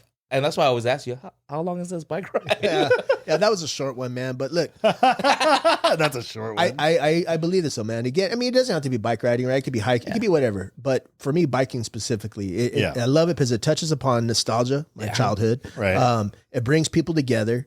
It allows me to be expressive, and it allows me to form like so many beautiful relationships, man. So in the relationships, a lot of the folks connected to the bike ride community I'm connected to, blue collar folks, every day out there working their butts off. I have this one friend, his name's Laz, he's SD Laz, right? He's a roofer. And so he's out there, he's leading teams of people doing roofing. And I don't know if you know anything about roofing, bro, but that's a tough job. Yeah. So I think of Laz at any point in time, if I'm at the office and someone's about working and like in an air conditioned office, dude, I'm like, no, let me tell you about my boy Laz, bro. You ain't out there, dude. You ain't out there with the sun beating down on you on the roof. So it's cool, man. It's definitely added so much value to my life. That's dope. All right. Let's get into some random fun. We like to play games on the show, such as this or that. Would you rather? Name your price. One must go. Pick your poison, most likely two. This episode, we're playing Celebrity. All right, here are the rules for Celebrity. In Celebrity, players are presented with a series of questions, each offering two choices. They'll select one option and then dive into a discussion to explain their decision. All right. Let's play. All right, first question. Would you rather play Taboo with Jimmy Fallon or go to a club with Tom Brady? Justin, so since you're a guest, Tom Brady, homie. Shoot, that's easy all day. I'll be chilling with Tom Brady.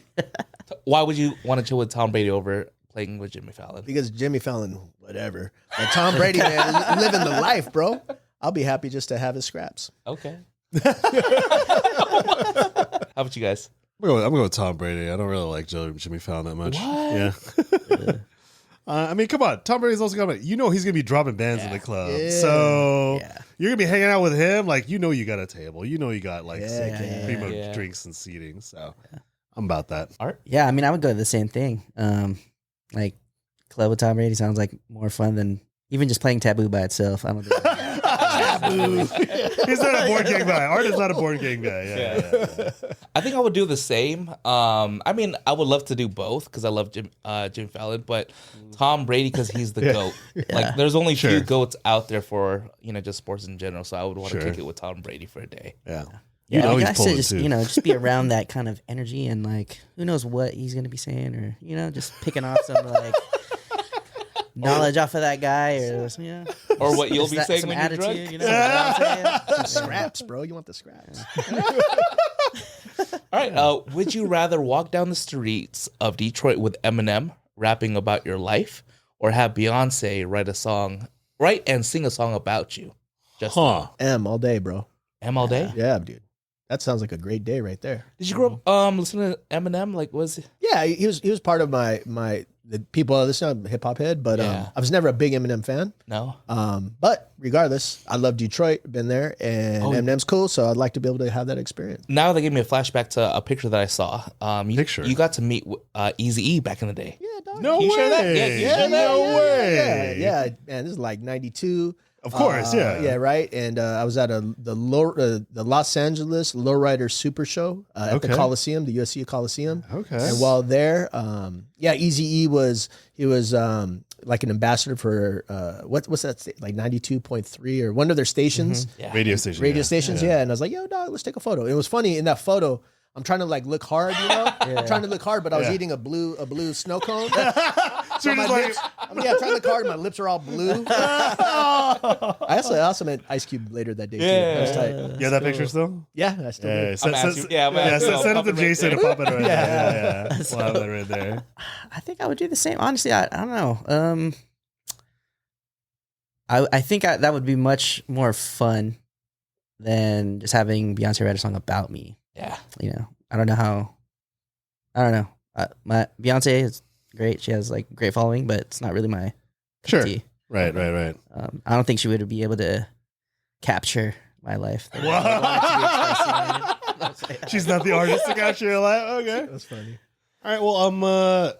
Well, if Beyonce's writing a song about me, that implies there has to be some sort of royalties thing going on. So I'm gonna go with that angle. Entrepreneur. Just I like it. yeah. Because if she's singing like I'm the subject of it, I'm gonna make sure I'm getting something from that because Beehive is strong and there's a big audience for that, and she's got a lot of pull. So if she's writing a song about me, I'm gonna make sure I get Illuminati. some of that. Yeah. Hey. That's funny because I thought everyone was going to pick Eminem, right? I was going to pick Beyonce. Because if she was to write a song about me, it'd have to match Love on Top. Like the vibe? Yeah. So the same vibe. Like that's the song I said. If you're gonna write about me, it has to match Love on Top. All right, there you go. I'll pick Beyonce. All right, yeah. Okay, cool. Brian, can you read the third one? Yeah, I can. Would you rather throw a frisbee with Tom Cruise or attend a Zumba class with Leonardo DiCaprio? Justin. Leo's my G, dog. I'm chilling with him all day long. Love me some Leo. Yeah. You gonna What's your stretch him out? favorite movie? Dude, I've been watching. Titanic. No. It's one of his first movies was my favorite, the Romeo plus Juliet. I love that film. I also really love The Revenant. I've watched it like 12 times in the past. Oh wow, really? Yeah, he's solid, man. I like them in Shutter Island. Yeah. Shutter Island's solid too. Yeah. How about you guys? Well, I assume the throw of frisbee is like ultimate frisbee or something like that. Whatever your heart desires, Ryan. It's definitely Tom Cruise though. I know. I sounds see you like. leaning over there, picturing yourself on a park by Seaport Village. I don't know. I'm trying to debate about that. I would change the frisbee. I would turn it into a volleyball. It would be You on the beach? Tom Cruise. Come on, like man. this? Yeah. Well, no, I think come that'd on, be Top fun. good. Jeans, no shirt, baby oil down. No, the shorts are like this. They're like booty shorts. So did you go, Brian? Your head. I don't. Well, because I don't know if I would do either. All right, Nicolas Cage. No. Nicolas Cage. Hey, just because I said I like his movie doesn't mean I stand the guy. Come on. It's about to be a 3-hour. Probably Zumba. I'll do the Zumba class with Leonardo. Yeah. Why not? Sounds fun. I think Art already said it. Yeah, I already said it. Yeah. Who knows? Maybe we could fly on a plane later too. You know what I mean? Over San Diego. Yeah. I would say Tom Cruise because I'm just picturing myself like doing Zumba class and I feel like I just pass gas. Like, just bending my stomach and doing all that. I would say checked Tom. up on, bro. I'll say Tom Cruise. Yeah, I just say Leo just because like I've heard about stories about Tom Cruise. He doesn't sound like a guy to hang out. Oh, with. really? Yeah. Like what kind of stories? On set, like I don't know. I'm not on set with him. Is it true? Because I also heard he can't read, but what? that's true. I think that's fake. I heard he smells. Like I think there was was like especially for I think the Top Gun remake and stuff. Like he's very kind of just like in the role and stuff like that. Maybe it's like his acting. Yeah. He's just very like serious about everything. But when I heard all these like different stories, you probably Google all these, but does not sound like a guy to hang out with. Okay. Yeah. Yeah. He's about his business. He's Yeah. focused on the work. Yeah. Okay, that's fair. That kind of thing. Justin, you want to read the last one? Like I'm a participant, bro. You're awesome, dog. All right. Would you, are a rather? participant. Yeah, I know. Not like I'm a participant. You are I'm a talking about participant. like programs. Would you rather go to a music concert with Taylor Swift or work out with Dwayne The Rock Johnson? Oh, that's easy for me. Is that easy for you? Is it I would- easy? Well, let's say this is a date then. What if it was Why was it a date? Would it be worse or better? I don't know. With Taylor Swift, not Rock. I was like, what the heck are you talking? Tell me, Brian. Well, I'd still just work out with Dwayne, dude. Oh yeah. Yeah. Like, because just like I could learn a lot about like his workout routine and all that Biceps. and stuff like that. Yeah. That's easy for me. I'm not a Swiftie in anything, so that's why it's easy. Yeah. All right. I mean, I'm down with like listening to Taylor Swift and all that, but I'm just like She's whatever. yeah, she's whatever. Dude. All right. How about you, Justin? I'll go Taylor Swift. My I daughter knew you would. was a Taylor Swift fan. Is into Taylor Swift. You can and get an I autograph love- for her. I love all that positive energy, man. My daughter's gone to a few of her concerts. She came Oh, back to tell me wow. about Yeah. it, dude. Nice. At 14, she's going to Yeah. We went to, we took her to Wow. Chicago to see a concert. Nice. view. The whole family. Yeah, the whole family, but That's just her and my cool. wife went, man. But she came back saying it was just it was something really cool to see, bro. Like so many young kids coming together, screaming their hearts out, all around positive stuff. So I'm down with that. Plus, Dwayne seems like oily and drippy. Well, it's working out too. Yeah. Like from a workout perspective, I get it because like I've heard all those stories about like Dwayne Johnson too. Like like in his movies, he has a clause that he cannot die in a movie. Oh, really? Have you noticed that all of his movies, he can't like all of his characters do not die. Yeah, All right. yeah. There's like another thing too. It's like on that perspective, I would choose like Taylor Swift, but if it's just working out, I'd pay attention to them. Yeah. You should have like a career in movies, Brian. You know all these. All the behind Yeah, behind the scenes scenes. factoids. That's my whole thing with like movies. I like how things are made. Yeah. So like all the behind the scenes or like how people work with other people and that sort of thing. Like I enjoy that sort of thing. Yeah, I like that show too. Back in the day, how things are made. Yeah. Those are good. Yeah, like, how do they tube toothpaste? No, Crazy. yeah, because like those are the things I think about. It's like how did we do things before this thing, or like you ever think like how something actually works, that sort of thing. So what I'm into, yeah. I mean, that was my first like gut thing was workout with Dwayne Johnson, but then it's like, damn, man, I don't know, could I keep up with that though? I might be like 10 minutes, I'll be like throwing up already. I think I was like, I mean, no offense, just but keep it like, do you work out? I mean, I don't know if you call paintballing on the weekends working out, Cardio, that's outside, cardio. cardio, running, sprinting, Yeah. crawling, all that. I don't know. Yeah, that's fair. But yeah, I mean, now that I think about it, maybe I will just go to a music concert with Taylor Swift. It sounds a little bit more relaxing. I think for me, I would go Dwayne Johnson all day. That's someone that I do want to I meet. feel like you would. Yeah. Yeah, that's someone that I do want to meet in real life. Never meet your heroes. You know what's funny? Gridiron Gang, right? After seeing him do that, I think we had a question, and it was like, if you had a celebrity that would play you in a movie about your life, I'd want Dwayne Johnson to be like in the social field, like play a program director that's going with that's dealing with what we're dealing with today at the Y. That would be cool. Right. That would be an interesting take. Yeah, Right. with Zac Efron. Well, shout out to Baywatch, but I mean, I'm just picturing myself like we're working out, right? Part of me is like, it's only 17 miles, dog, and then a part is, all right, we're gonna get to his cheat meal because when he has his cheat meal days, Yep, those are crazy. crazy. Like the whole table filled with sushi, pancakes, all of that with his what's his brand with the alcohol? I don't know. Terramon or something like that. Oh. Yeah, so he puts like that into the recipe too. So I would pick Dwayne Johnson. I think what's wild about Dwayne Johnson is that he has his own like hair product line, but he has no hair. No, he doesn't. No, it's like he has like this hair growth thing. I was like, what the? Why Hair growth. Yeah, something like that. Yeah. I was like, I what? was gonna say, was it like a Rogaine thing? Yeah, something like that. I don't know. Yeah. I just forgot about that. All right. Q&As. Let's answer some Q&As from the community. So these are given to us through our stories, and we have it here on the communities. First one is from Change Baker. This is from David. He gave us several questions. First question is, Justin, if you could have dinner with any rapper, dead or alive, who would it be? He'd be alive. It'd be Nasir Jones, Nas. Oh, nice. Yeah. Yeah, Okay. dude. Yeah. Yeah, his mind is amazing. His style is immense. He's someone I grew up on, man. I would love to be able to share space with him. Do you have a favorite song or like album? Stillmatic's my favorite album. Yeah, Stillmatic is good. Yeah. I mean, Illmatic is like what he's known for, right? With all the different producers. Right. And I love Illmatic, but Stillmatic is the one that gets me. I like that song I always use on like Instagram, like You're the Man. Like the way it starts off, dude. It's like, ooh, with the horns.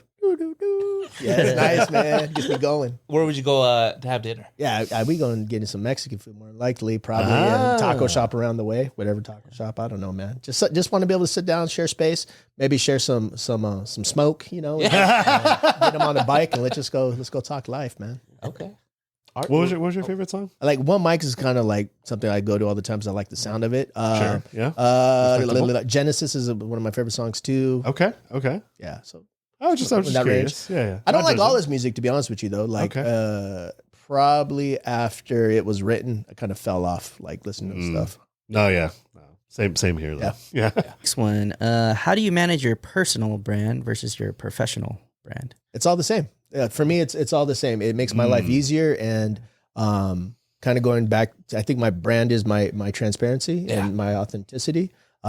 So for me, it is all of that. So whether I'm riding with some homies and talking life, whether I'm with my kids at a PTA, whether I'm with my wife chilling, like whatever it is, here right now with you boys, like my brand is people. Your personal is your professional, Yes, sir. and your professional is your personal. Yeah. Okay. And I think I'm one of the few to be in that lane. Because I had not seen that prior, and so and I didn't do it intentionally. It just when I got into doing community work, I was like, well, I had to define what is my community, right? And my community is my working folks. My community is my neighborhood folks. My community is the people I engage with, right? So it all made sense. Next question is going to be, what are some behaviors that have contributed to your success and growth at work? I like to believe that I'm known for my responsiveness.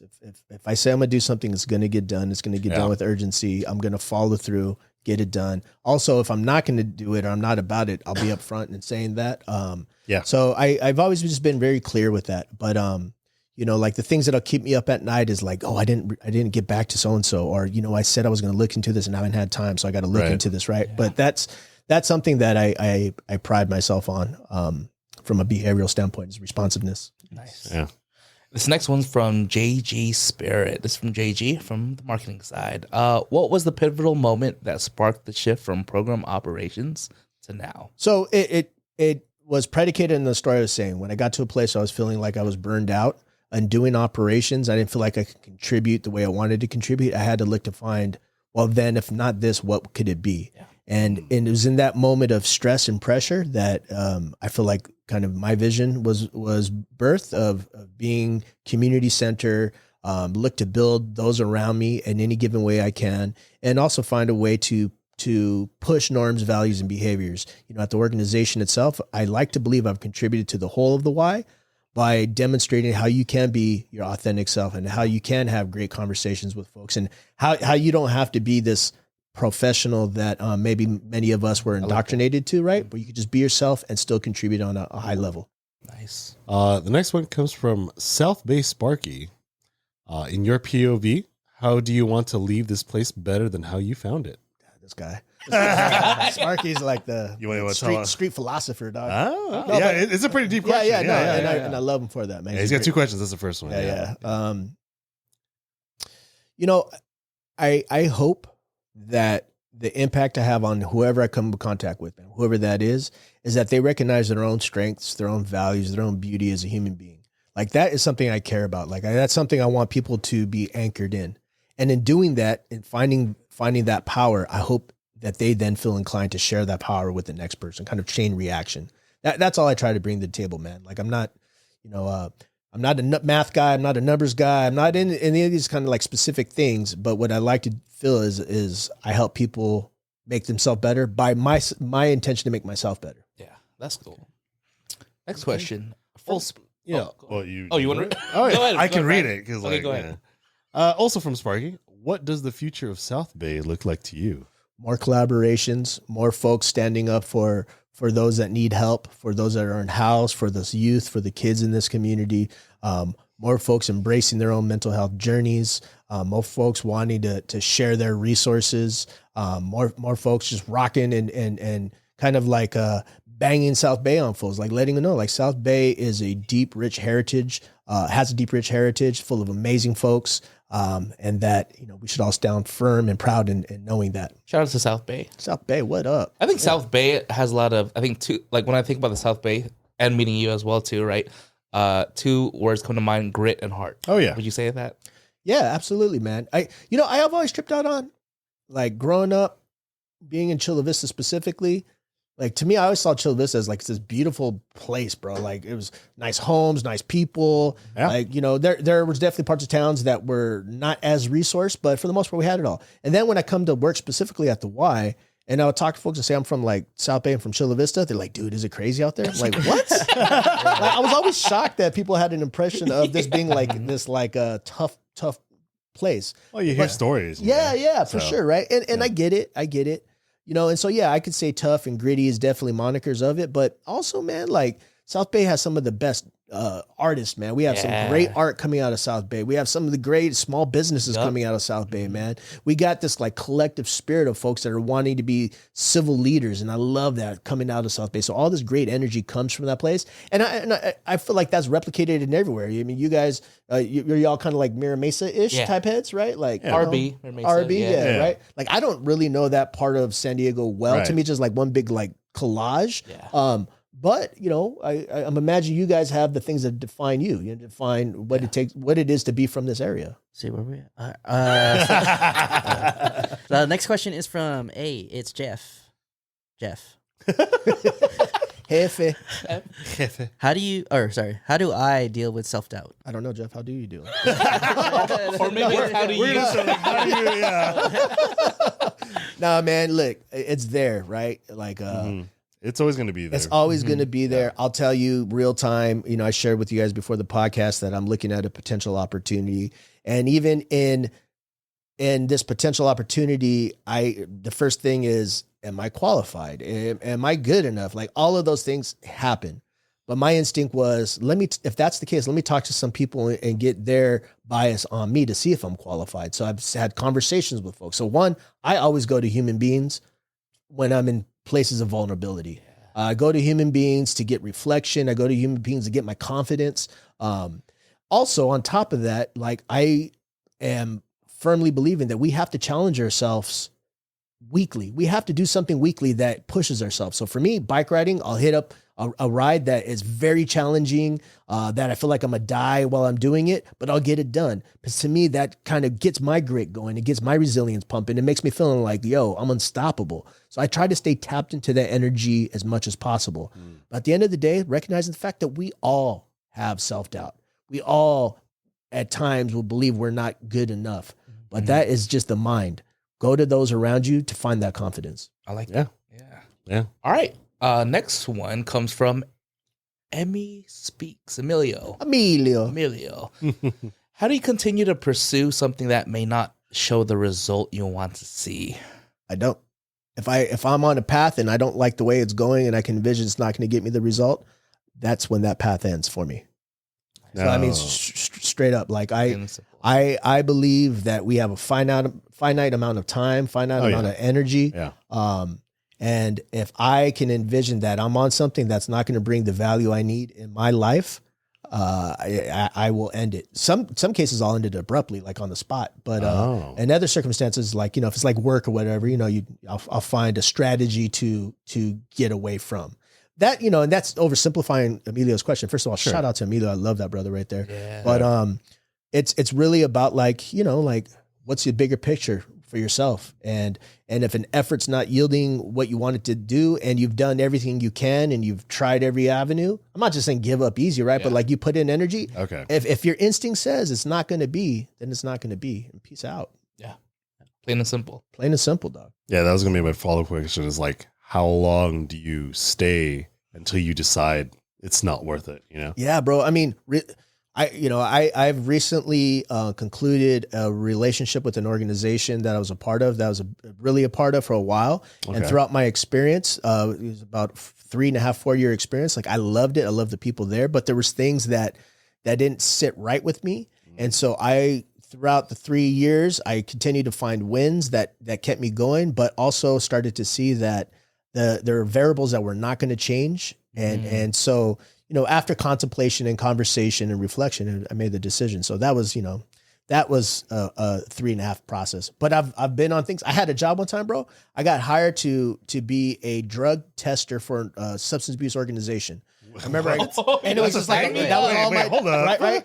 It was like What? Yeah, it's like this organization had a part-time job, and they're like, okay, your job is to go and you got to test all these dudes. Okay. And so like drug tests, and they get their samples, and I take it. Oh, I thought you were taking the sample. See, I was about to say, I was like, you're testing these drugs? You're like, I'm selling my urine. My dream job does exist. Yes.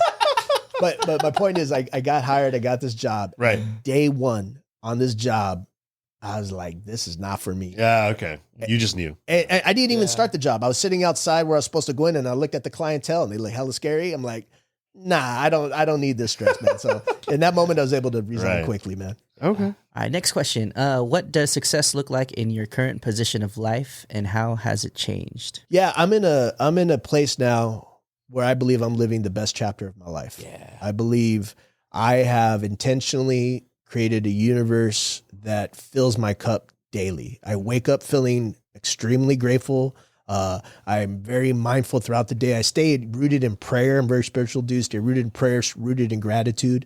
So for me, I know success is happening because it's touching upon visions I had of myself as a kid. Yeah. I wanted to be in a place where I had healthy relationships, and I wanted to be in a place where I was having daily adventure. I wanted to be in a place where I could help human beings. Like all these things are happening. I wanted to contribute, and I wanted to be in a position of influence to help others do the same. Mm-hmm. That is all happening now, and I love it. But it came with a lot of work. Briefly, I talked about some therapy. I went to therapy for 3 years. And in that time, I had a chance to kind of look at my programming and the way I saw the world and really tap into things that I didn't want to have to do or didn't want to have to be. And to create a new vision of what healthy relationships can look like and what a place of having materialism can look like, right? Like I'm not rich, but I have all my basic needs met. I'm able to provide for my kids, give them great experiences. My wife does well in her job. I'm connected to a type of work that allows me to grow and even positions me to feel like I can get to that next level and feel confident that I can be there. So, I think that, that's the American dream, bro, right? Like you be in a place where you could be the full captain of your ship and move forward in a way that is dignified and respectful. Shoot, I'm winning. Can I ask you? I don't know if you're a part of this, but I know we took a Strengths Finders test. Yeah. What was your top 3? Wait, what test? Strengths Finder. Strengths Finder. Okay, because you said it real fast. I was like, what did you say? Yeah. So you familiar with those, Brian? No, I'm not sure. So it's like there's like this Gallup poll that you can take, and it asks you a bunch of questions. And based on these questions, it'll identify particular characteristics that you have that are unique to you, that then these characteristics can be applied to whatever type of profession or industry that you're in. So the generalities, mine was influence, it was the connection one. Like connecting with others. Like community kind of thing or something? Yeah, it was, there was like a cool term for it, but whatever. Okay. It was really just being able to connect with a relation. It was relational. Yeah. Okay. Relational influence and, is entrepreneurial was the term. Wow. Yeah. Oh, okay. Yeah. Makes sense. Yeah. I mean, that's the way I see the world, right? I see the world as a series of opportunities that you have to be prepared to identify and pounce upon. Yeah. Right. And for me, that's what life is, man. It's like, how open are you to these opportunities? And when you see it, how fast will you go for it? Yeah. And I think I'm in a space where I have to forecast opportunity and I have to be willing to like jump. Yeah. Right. And so I think that's the value I bring kind of even in my current role. Yeah. Is there somewhere you could take this test or like where's Yeah. Jason's gonna provide a link for everyone, man. You like pay for it, right? Yeah. You know what I mean? But it's like it's very insightful. What I love about it too, from a team dynamic standpoint, then when you learn like what your superpowers are, and then you learn what like Art's superpowers are and Jason's, then you're like, all right, cool. Now I can see how we can better strategize, you know? So maybe this is more towards your talents. So I think in any organization, the best organization is when it positions you to be successful based on your gifts. Yeah. Figure out what your strengths are. Yeah, man. Nice. I'll find that link. Yeah. After Justin provides it to me. Yeah. Strengthfinder.com. No, there's a free assessment. So strengthfinders.com. But last question. What really solidified your passion for the work you do? Look, man, when I was a kid, I used to drive with my family to visit my grandmother in Mexico. And when we would cross the border area, you know, if you've been there, you see it. It's like it's unfortunately littered with poverty, man. You see pain and struggle, you know, and as a young kid, man, like I would see that and it would break my heart. I'd be crying. I'd be like, I wanted to do something to alleviate that, you know? I remember even at a time thinking like, you know what? If I can one day, I want to open like a homeless shelter and help homeless people, right? Like that was like my like elementary mind, like envisioning the world. But I've always been wanting, for whatever reason, highly compassionate, wanting to help.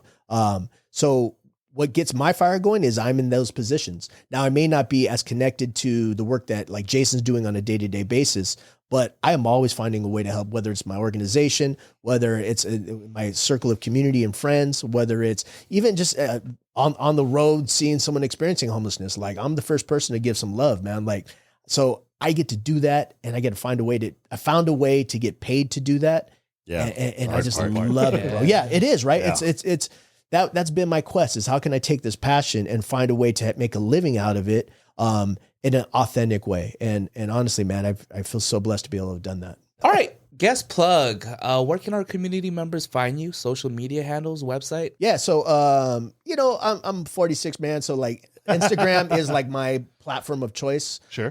And I love it. I'm like, love that community. So my handle is jclip78. So J Justin C. My middle name's Clint, like Clint Eastwood, right? Oh, and my last name's Lipford, so JCLIPJ Clip. Oh, okay. 78. I say go to that, join the journey, be a part of it, man. But that's the best place. I'm on LinkedIn too, you know, but that's just it's like whatever. Yeah, I think it's like whatever. But like I think IG is the best taste of my life. Any shout outs, recognition? I'm with you boys, man. Like I've had a chance, Jason, Art, you know, Brian meeting you. Like I've had a chance to be to get to know you both specifically. Art, when you were at the Y, I love, man, we'd always laugh and joke and have good times, man. And then, you know, Jason, you've always been someone that I've seen as like a homie / brother / coworker. Like I love all that.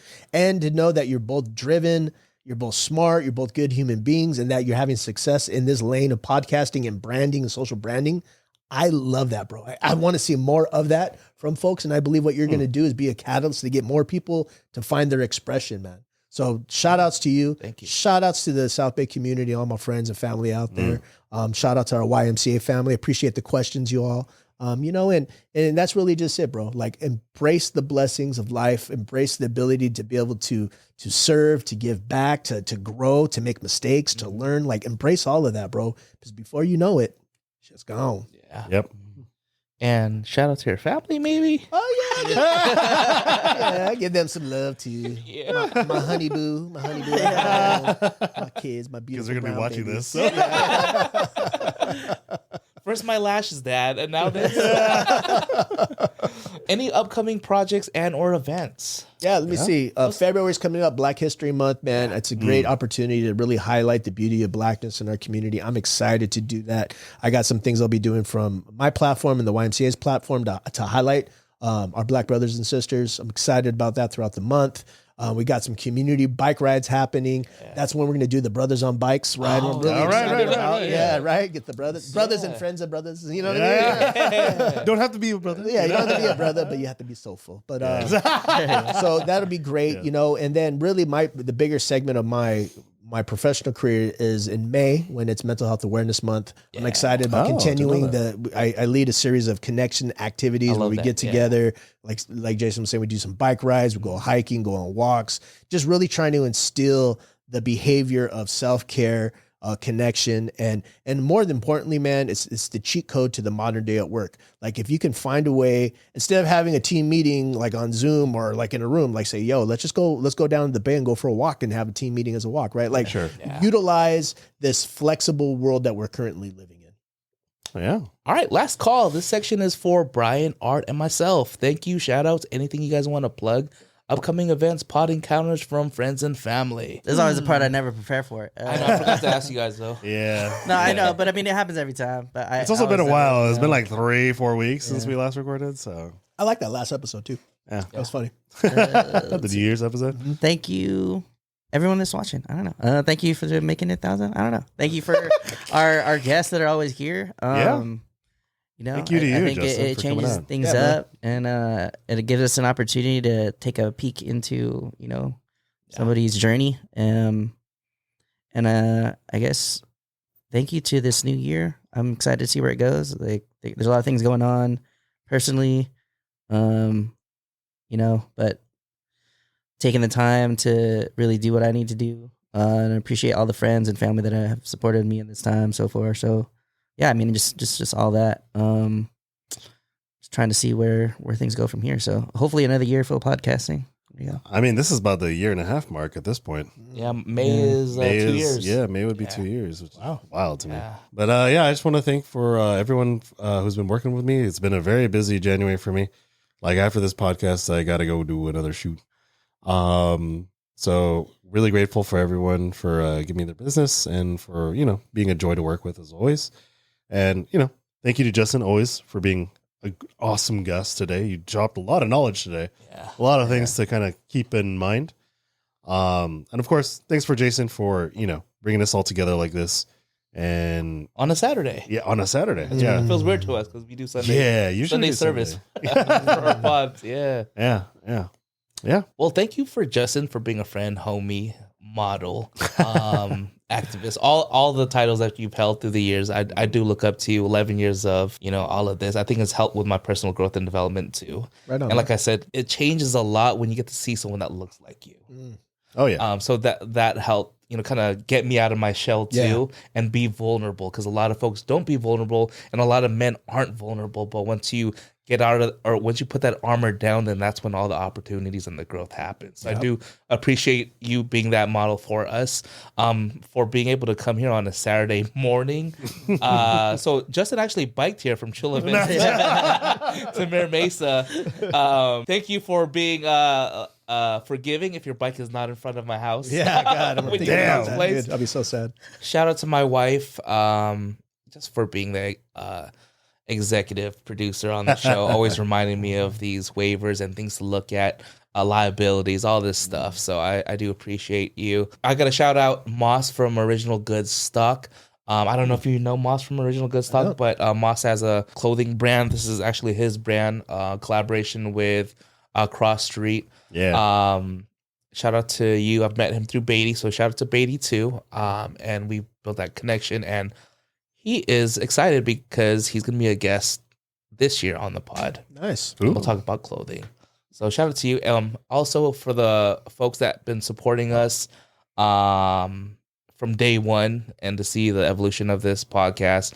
Appreciate the love and support for hitting 1K. Like, Oh, yeah. I think when we first started, it was like just a handful of folks and it was just us three. But to see it grow, it keeps me fired, and just to see, like, just to be able to have a space to tell folks stories and just to learn new things that I've never known of Justin. And I feel like I've known you for close to 11 years. So it's cool seeing that. And it's not the last. Yeah, it's not the last. Yeah. You can always come back. Yeah. Do us one last favor and subscribe to our YouTube channel. It does help us out. Road to 500 subs. Thank you for hanging out with us. I'm Brewpak Shakur. This is Art. This is Brian. It's your boy Justin. What up? Peace.